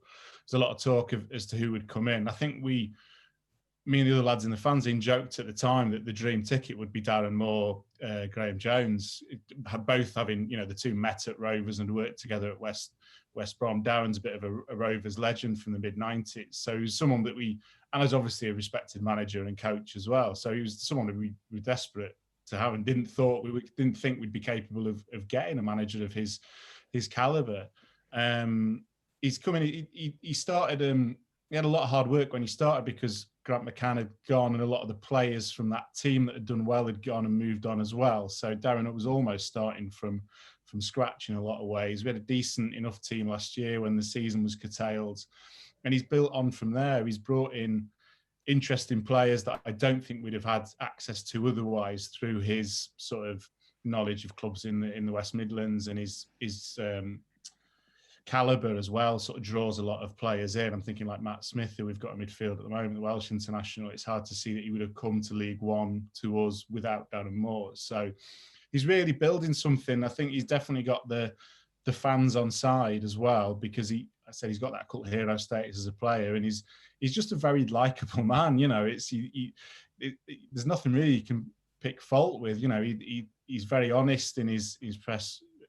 He gets what it's like to be involved in a smaller, a club, that club being part of the community. He's everything we could want really in a League One manager.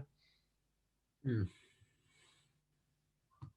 And so doing well in the league, all looking good, and obviously the FA Cup run's been good up to now. Obviously beating Blackburn at Ewood Park 1-0 in the 3rd round. Really good result. How do you fancy, or what were your thoughts first of all when West Ham came out the hat and away trip to London Stadium? Yeah, I mean it's good, isn't it? I think for any club of our size, sort of League One, League One downwards, when you reach the 3rd, 4th round of the FA Cup, you want a big team away. You want a Premier League team away from home for a great away day. Obviously, the away day element we can't have, and that's sad. 'Cause I think, I don't know whether it's unlikely whether there'd been a sellout of home fans for an FA Cup tie against a League One team. We're not a glamorous prospect for your fans. I completely get that, but we would definitely have filled as big an away allocation as we were given. Really, it would have been a great occasion. And I say that especially someone who lives in London as well, so it would have been an even better away day for me and a few of the fanzine lads to have a sort of day looking forward to it. But it's still a big draw. The cup's a big deal. I absolutely love the FA Cup, always have done and still do. I don't subscribe to the cheapening of it. For a club like us, it should be a massive deal, and we should throw everything at trying to get something out of it. And if you're going to do that, you're going to have to play tough ties, and West Ham away on the pitch is a tough tie. But, I think we're in a better place for cup experience now. We had a good cup run 2 years back as well. We got to the 5th round for the first time in about 60 years. So I think there's a bit more confidence in the fans and the club of maybe getting a result than there might have been a few years back. Well, you talk about history there, Glenn. We had Stockport in the last round, of course, and we had the guys on from the Scarf Maguire Award podcast, and we had a losing record against Stockport before the game. And once again, we're coming up against a team, lower league opposition. Many West Ham fans will think they're a smaller side, but in history, West Ham have beaten Doncaster 8 times. There's been 6 draws, and you've won 10. So history is in your favour slightly. How do you see the game going style-wise? Obviously, you're saying you sort of fancy it, and you've every right to, really. We only beat Stockport 1-0, albeit they barely got out their half. But how do you see the game going, and what should we be looking out for? Yeah, it's. I mean, I don't know if those wins we got over you in the 50s will have any bearing, but you never know. Yeah, it's a difficult one. I think we're in a bit of a weird put because we've sold our club captain Ben Whiteman in the transfer window a couple of games ago, and he's a big loss to us in terms of making us tick from midfield. He was leading a lot of all the significant charts in the stats in League One, so that's a big loss for us. I think the other thing is not having fans in is a loss for us. Not only for the backing of the away fans, but when it's a bigger team at home, and we've had this when we've played like non-league sides in the cup, and there's less people in, you can hear the shouts a bit louder. And when that misplaced pass goes, or you've gone 30 minutes, 40 minutes, not broken them down or whatever, a crowd can turn on its own team a little bit. So we haven't got that element to play off as we might have liked. But, we're a capable footballing side. We showed against Blackburn that we could get a result without Ben Whiteman. I think we're missing a couple of players this coming Saturday that could have made a difference. So it'd be interesting. I think if we'd still had Whiteman, if we'd had a couple of lads who were out injured, I'd be a bit more confident. But I think we can give West Ham a game. I think for us, it's like it was at Blackburn. It's keeping the home team out for as long as possible, trying to take our chances when they come. And we did create a few at Blackburn. And then you never know really after that. Obviously, the pressure, such as that is on you guys, really. So hopefully the team will go out relaxed and we'll get something from it. Yeah, I mean, we'd obviously from our side, we'd hope that the pitch being a bit better at London Stadium than it was at Stockport, quite boggy up there, which was a bit of a leveller. You'd hope that on the London Stadium that we've got a bit more about us. I just want to, before we let you go and get a score prediction off you, Glenn, tell you a quick story. I hate to break this to you, but there was in fact one person who we tried to get on the podcast for the Opposition View before, and it was James Coppinger or James Coppinger. You'll tell me how to pronounce his name correctly. So I did a bit of research because I thought, he's a Doncaster legend. He was playing the last time we played him in the Championship. I'll have a quick look. So I did a bit of Googling, or just Googled him straight away, and his name come up as the presenter of some like a club podcast. So I thought, he does a bit of media as well.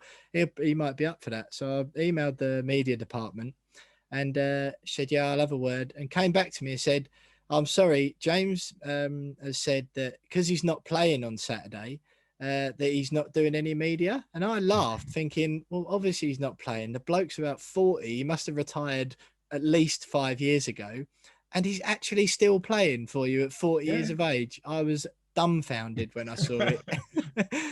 How long has he been there? And is he still any sort of good? Oh, yeah. Cops joined us in 2004. So he's the only player in the squad, by some distance to have played at our old ground at Bellevue. Obviously, he scored in the game down at Upton Park as well, that championship season.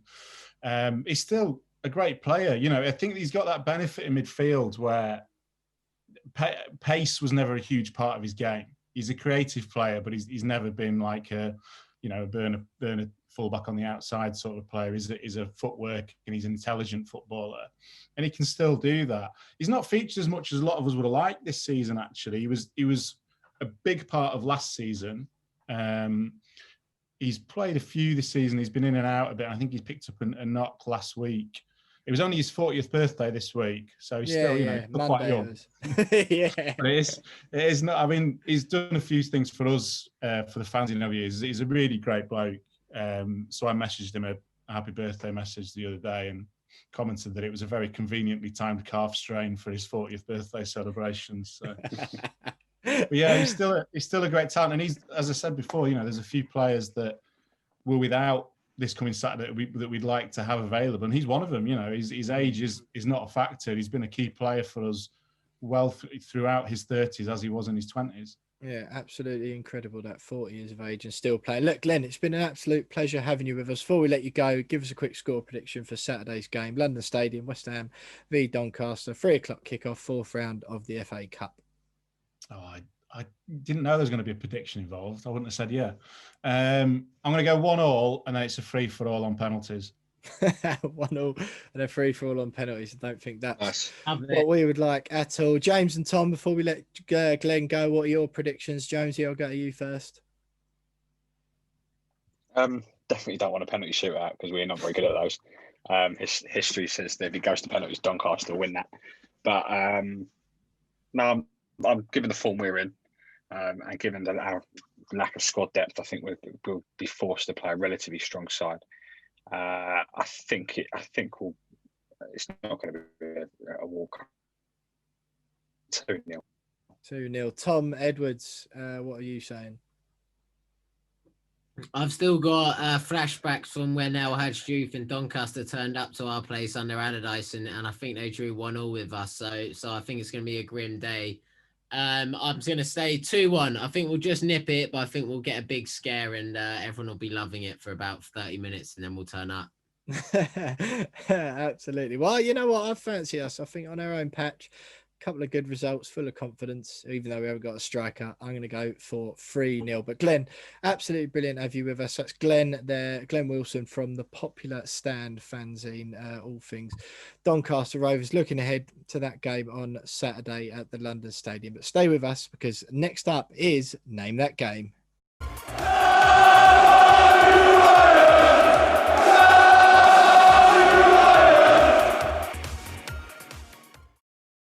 So you are still listening to the We Are West Ham podcast with me, Will Pugh, Thomas Edwards and James Jones. That was Glenn Wilson there from the Popular Stand fanzine chatting the FA Cup game against Doncaster on Saturday. But last week on Name That Game, we had some controversy. James Jones accused me of giving Tom an opportunity to give an answer when it should have been his go. It was a bit of a calamity for Jonesy. He fell to bits after that. It completely threw him. He didn't get a point for the entire round. He said that West Ham played Palermo in 2015-16 rather than the 06-07 season when it actually was. He had a bit of a shambles, but fair play to James. He went through all the correct channels and processes, put in a formal complaint. There was a steward's inquiry in the week.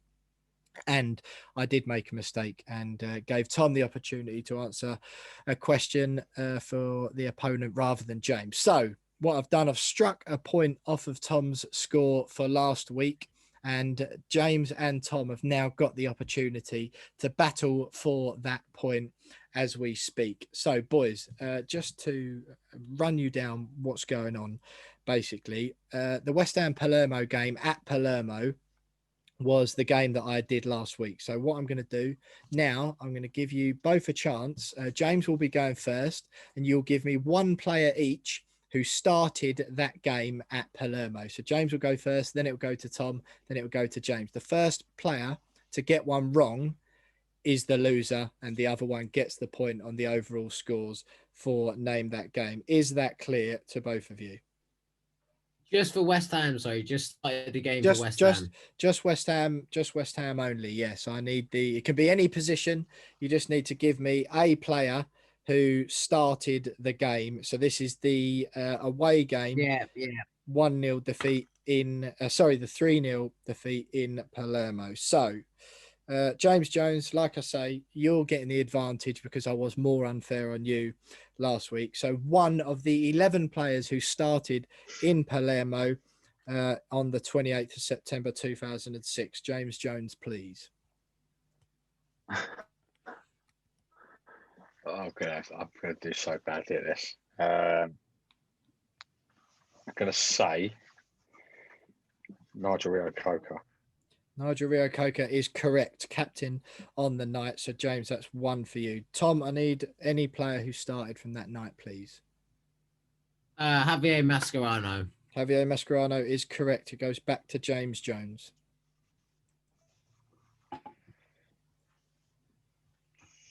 Daniel Gabidon. Daniel Gabidon is correct. Well done, James Jones. Tom, back to you, please. Next to him, I'll go James Collins played to that night. James Collins is correct. That's 2 correct answers each. The pressure is ramping up. It's showing on James Jones' Which is face. mental, by the way. It's mental that he played in that. Jonesy, pressure's on.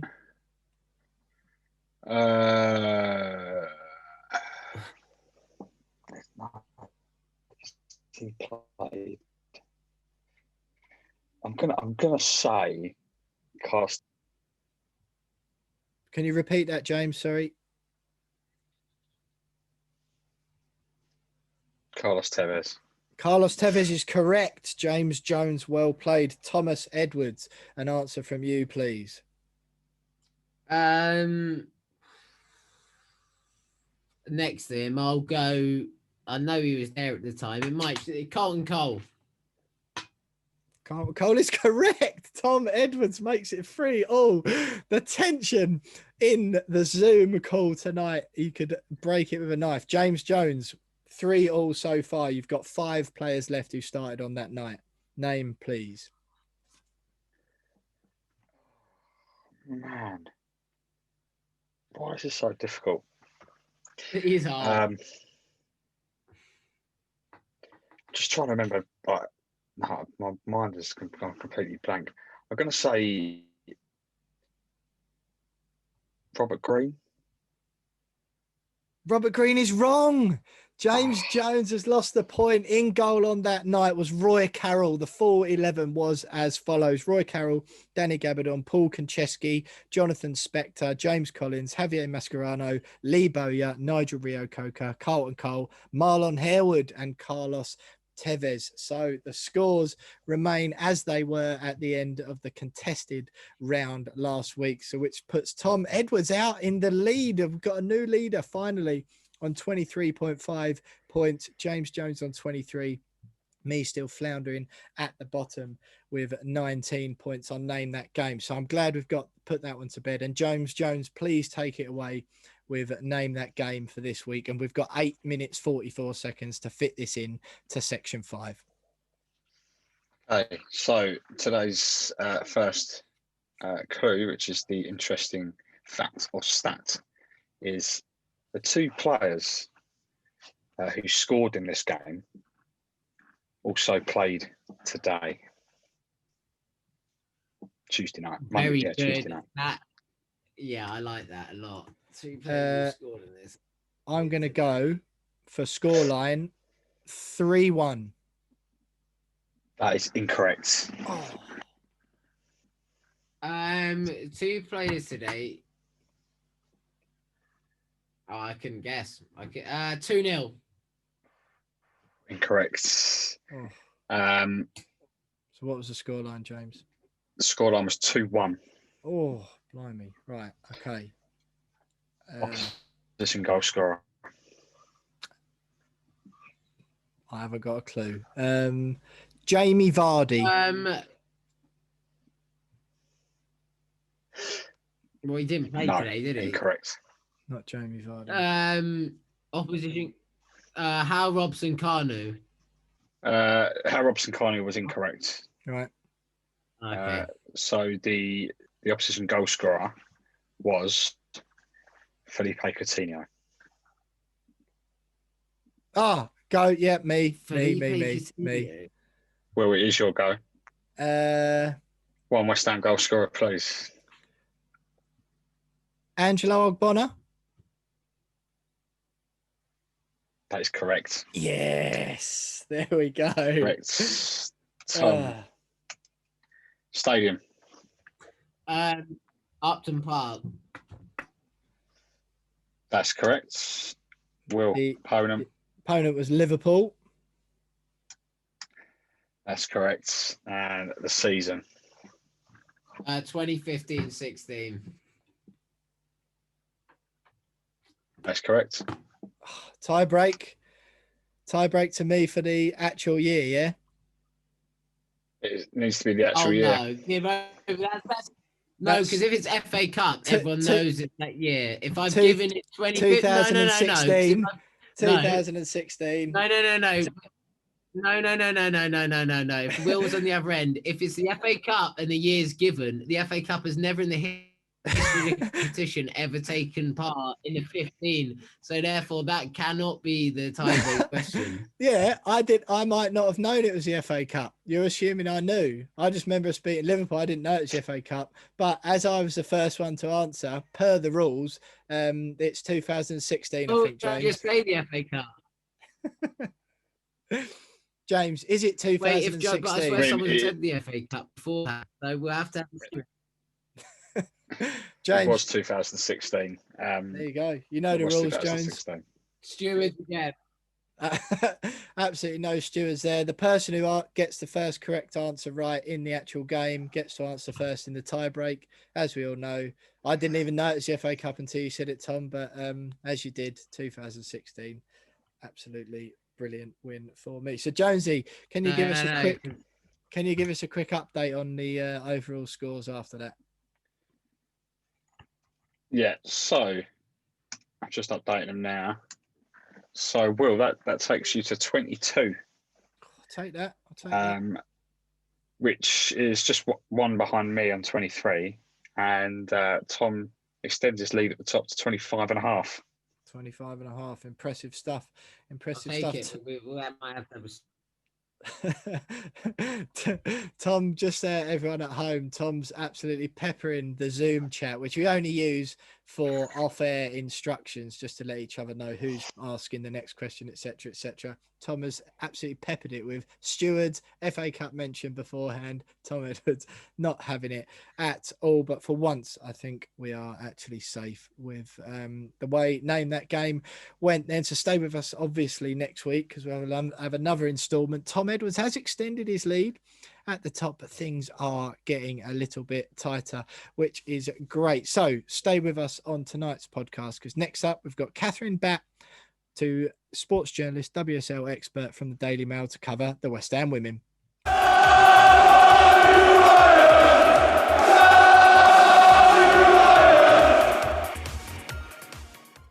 So Name That Game there, and you are still listening to the We Are West Ham podcast with me, Will Pugh, Tom Edwards and James Jones. A packed show so far, and I'm delighted to say that we are joined on the line, returning guest to the We Are West Ham podcast. It's WSL expert, sports journalist from the Daily Mail, Catherine Batt. Catherine, first of all, you've got your whole shirt on. Hull have beaten Accrington Stanley 3-0 tonight, and Jared Bowen, former Hull player, has scored for West Ham. First, thanks for joining us again. The West Ham women, let's get straight to it. They lost 1-0 to Tottenham at the weekend, which leaves them still 10th in the WSL, 5 points above Bristol City, but now 7 points behind Tottenham, who went up to 12 points. West Ham could have overtaken them with a convincing win. Got within 1 point of Spurs if they'd beaten them. It was a narrow defeat. Lucy Quinn came off the bench, scored the winner, and then got subbed off again, which was a bit of a confusing one. But Ollie Harder's first game in charge, of course, of the girls. A little bit of a frustrating one. That was certainly a game that I think certainly we were, and the girls would have been targeting for a win. What did you make of the result and the performance, and where it leaves the girls? Yeah, it's a disappointing one for Ollie in his first game in charge. He'd been looking to take at least a point from that one. And I think the defending for the goal was quite poor as well. I'd be quite disappointed with how they conceded. They're quite slow to react to, I think, when the goal went in, the initial shot had come and got blocked, and then both lads come back into the box, and they were just really slow to react.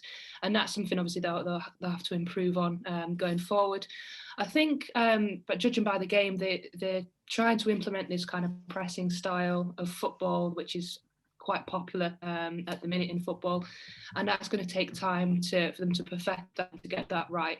So he'll be looking for more than what they put in on Sunday, but they obviously play Arsenal next, who are on a little bit of a run, so maybe a good time to face them. I think Ollie Harder after the game said that he was pleased with what he saw, and the team did a lot of what he was looking for them to do, but it just lacked a little bit of cutting edge in the final third. Do you think? She lost Rachel Daly. She didn't renew her loan spell. Do you think that that's something that he's going to want to address in terms of with some incomings, or do you think that there's enough talent in that squad that he can mould into the style of play and then eventually get that final third production that that quite clearly is lacking at the moment? I think he made clear in his first press conference that he is obviously looking to add to the squad if he can. Depends obviously what's available, which players are available, and who he can bring in. I think I mentioned last time on the podcast that West Ham have got a striker that previously has scored a lot of goals in Martha Harris, and for whatever reason this season, it's out, whether it's low on confidence or the team not playing to her style, for some reason it's not quite worked. But if she can just get a goal, it can kick on, and she might sort of get back to the form that we've seen in the past. Using Rachel Daly was a blow because she's an experienced player and was someone who could hold the ball up. I think we saw when West Ham played Chelsea, she was really good in that game, and she had a couple of other chances to score as well. So losing her is a blow. I think he will be looking to recruit, but again, it just depends on resources and whether they want to wait until the summer and start again, or whether they feel like they need to bring someone in now. Catherine, Matt Beard, former West Ham manager, has taken over at bottom place Bristol City. He said after their defeat at the weekend, I think they lost 4-0, that it wasn't that he's seen plenty in the week leading up to it to give him hope that they can stay up. Do you think that appointment, Matt Beard taking over there, could smell danger as far as relegation goes for West Ham? Because Aston Villa, who are down there with them, only 1 point between West Ham and Villa at the moment. Obviously a bit more of a gulf of 5 points between West Ham and Bristol City. But do you think that appointment could make a difference and be nervous times perhaps for West Ham? Well, I think Bristol appointing Matt Beard was a good appointment because we know he's experienced, and he'll be looking to get the team organised, especially more organised than they were at the weekend. But that'll take time as well. It's not going to come overnight. They are poor defensively, Bristol. They concede a lot of goals, and that's going to be something that he really has to work on if they've got any hope of staying up. But as you say, one win, and then I think they're within, is it one or 2 points of West Ham, and suddenly you start looking over your shoulder and it gets a little bit nervous. Looking at Villa at the weekend, maybe that sort of takes the nerves away, because again, they're very, very poor against Man City, who were missing players. Again, defensively, left a lot to be desired. But West Ham know that they can't really afford to slip up in the games that they play against the two teams below them. Just got to make sure they don't lose. Unless Bristol kind of put a little run together, that's when they maybe start getting nervous. But we've not seen yet. Catherine, next up, West Ham have Durham in the WSL Cup in the quarter-final. How much will Ollie Harder and the team be looking at as a chance to build up momentum and potentially get in the deeper end of a cup, or will they be primarily focused on addressing the league form and starting to build a solid foundation? He'll want to win the game, definitely, because it's a chance to build confidence. It's a chance to perhaps score a few goals. But I think Durham will be a difficult game because they're having a very good season in the Championship. It might depend how Durham approach it as well. Still in the title race in the Championship. So whether they'll go full strength or whether they might rotate things. I think West Ham will want to win. They'll be quite disappointed that they've been drawn against Chelsea, the winners of Chelsea or Man City, in the semi-final they get through, because obviously the other side of the draw was Leicester or Bristol, which they'd have backed themselves to get through to a final then. So it's going to be a tricky game if they do get through, but it's just a chance to build confidence. And as we saw in the group stage when they put 4 goals past Charlton, that was obviously a performance that hopefully sort of built a little bit of confidence, and hopefully they can do that again. Yeah, that confident, that the victory against Charlton, unfortunately, come just before Matt Beard's departure. So good for Ollie to get underway. Just a shame it was with defeat at the weekend. But yeah, it seems like a good chance for him to get his first win under his belt. That's at home to Durham, in, as Tom mentioned there, the League Cup quarter-final, Thursday night, 5:30 kickoff for those of you who want to keep tabs on that game. And then, Catherine, talk about a baptism of fire after that for Ollie Harder. Arsenal away on Sunday, back in WSL action. They lost 9-1 at home to the Gunners earlier this season, and a game they were in for parts of, and then sort of a quick fire calamity collapse, if you like. Are you expecting more of the same as it was earlier in the season on Sunday, or do you sort of give them half a chance of at least keeping the score down? No, I don't think it'll be the same as it was at the start of the season. Actually, I've seen in that previous game, they did level to make it 1-1, and then lost the captain to a sending off, and then obviously the floodgates opened. I still think they probably would have lost had she not been sent off, but that didn't help the situation.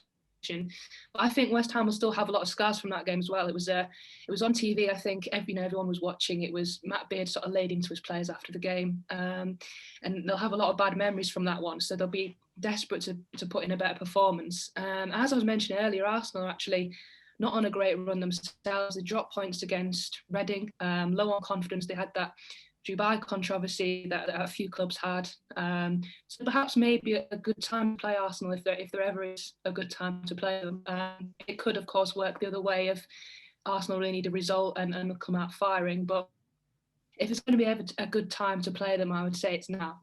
Yeah, absolutely. Catherine, before we let you go, just on that, you mentioned the COVID stuff there. Obviously, you're a sports journalist, so you were covering the issues as they unfolded. What was your take on the whole thing? Because it was the first time it seemed that the some of the women footballers have we see it all the time in the men's game where players just seem really far removed from reality and from the real world and from the people who pay their wages, etc. We've heard all that, and we heard some similar criticisms of the women involved. There were some Arsenal players, as you mentioned. I think a Leicester player was out in Dubai as well. Alicia Lehmann from West Ham went to the Maldives with her PSG playing partner Ramona Bachmann. There just seemed to be some quite a big outburst of anger at some of the women players, which there hasn't really been this sort of up until then. It seemed like the first big controversy. What did you make of that whole thing from your perspective? It from club to club. Obviously, I think there was about 4 Manchester City players that went, and at the time, and obviously a few from Man United as well, and they were in tier 3. So technically, they didn't break any laws by going, but they did put themselves at risk, and they put their teammates at risk. Obviously, it was mentioned in the press about Steph Holton's husband, for example, being in one degree, and her teammates go over, travel back, and end up having COVID, and then possibly risk passing it on to a teammate who may live with someone that's vulnerable. Same at Arsenal, obviously Jen Beattie it just come out before Christmas that she was recovering from cancer, and 3 or 4 of her teammates go over again, sort of put people at risk. And I think that was kind of what annoyed people. And then sort of the lack of an apology and the lack of kind of acknowledging it and saying, okay, we made a mistake, we shouldn't have gone. And the only person to actually come out and do that was Casey Stoney, who didn't go, obviously approved the trips for her players to go with the right intentions. But in hindsight, obviously, it wasn't the right thing to do. But none of her squad actually came back and tested positive in the end. So I understood the outrage from fans, especially because fans can't get in to watch the games, and you see players going on holiday, and we'd all love holiday.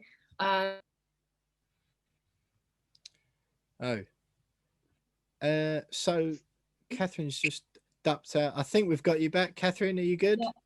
Yeah. Sorry, it must be my dodgy internet. No, that's all right. That's all right. Crack on. Yeah, so I was saying, we'd all love a holiday, but I think, football is in a privileged position where they can still go to work, and obviously taking that risk, which I think probably it wasn't an essential journey. Supposedly Arsenal approved some of the trips as business trips. Why you have to go to Dubai on business over Christmas. I just think that it was a lot of mistakes by the clubs and the players, and it would have been nice if I think maybe some of the players had just admitted that they made a mistake. But I think we've moved past it now. The Arsenal manager, Joe Munster, eventually came out last week and apologised as well. So hopefully maybe we'll see a bit more thought process behind those types of things in the future. Fair enough. Yeah, good to get your take on that. Well, Catherine, it's been a pleasure to chat to you again. Just quickly then, just give us a couple of quick score predictions for West Ham's upcoming games before we let you go. Durham at home in the League Cup Thursday, and then Arsenal away on Sunday. I'd say I'm expecting West Ham to beat Durham. I'll go with a 3-1 victory for West Ham in that one. The Arsenal is quite hard to predict because I still think Arsenal are the favourites to win, but I do think West Ham have just got that slight chance with the Reading result last weekend. If I'm being optimistic for West Ham, I'll say a 1-1 draw, and I think if it's going to be a winner, it'll probably be Arsenal, but I'll stay optimistic on the West Ham side. Excellent stuff. Well, Catherine Batt, their sports journalist and WSL expert from the Daily Mail. Thanks very much for joining us. That is pretty much it for the We Are West Ham podcast tonight, but stay with us because we'll have a very brief update on the Fantasy Premier League standings and some final thoughts next.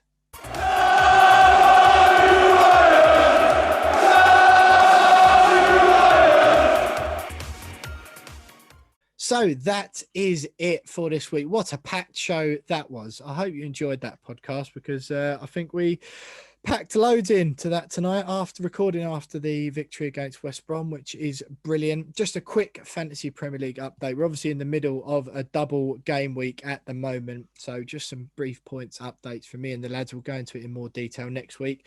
I am on 89 this week.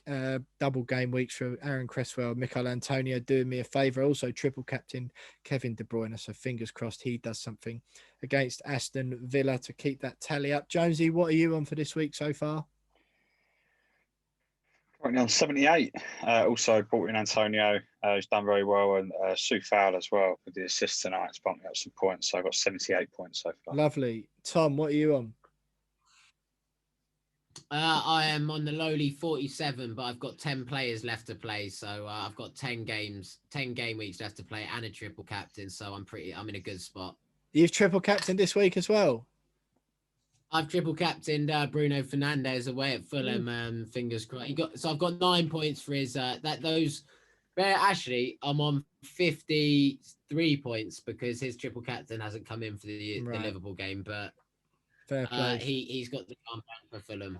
Fair play. Well, look, it's been a great show tonight. I hope you've enjoyed it. Do follow us on Twitter at @WeAre_West Ham. We are on Instagram as well. Please leave us a review if you can. If you didn't like what all those nice words that Miriam said about me earlier on, or if you just want to give us a bit of a ribbon, we love reading them out, and we will give them an airing. So you'll get a shout out on the podcast next week. Subscribe to the YouTube channel underneath if you can. The link to that is in the podcast description below. But that is it for this week. West Ham, 2 wins in 2. We're 7th place in the Premier League and just 5 points off of the leaders. No clever words or clever goodbye from me this week. Just reveling it because we're doing really well. Fingers crossed that West Ham sign a striker before the month is up, but we will be back next Tuesday to chat about it, whether we have or we haven't. Thanks for joining us. Keep the faith, up the hammers, and we'll see you next week.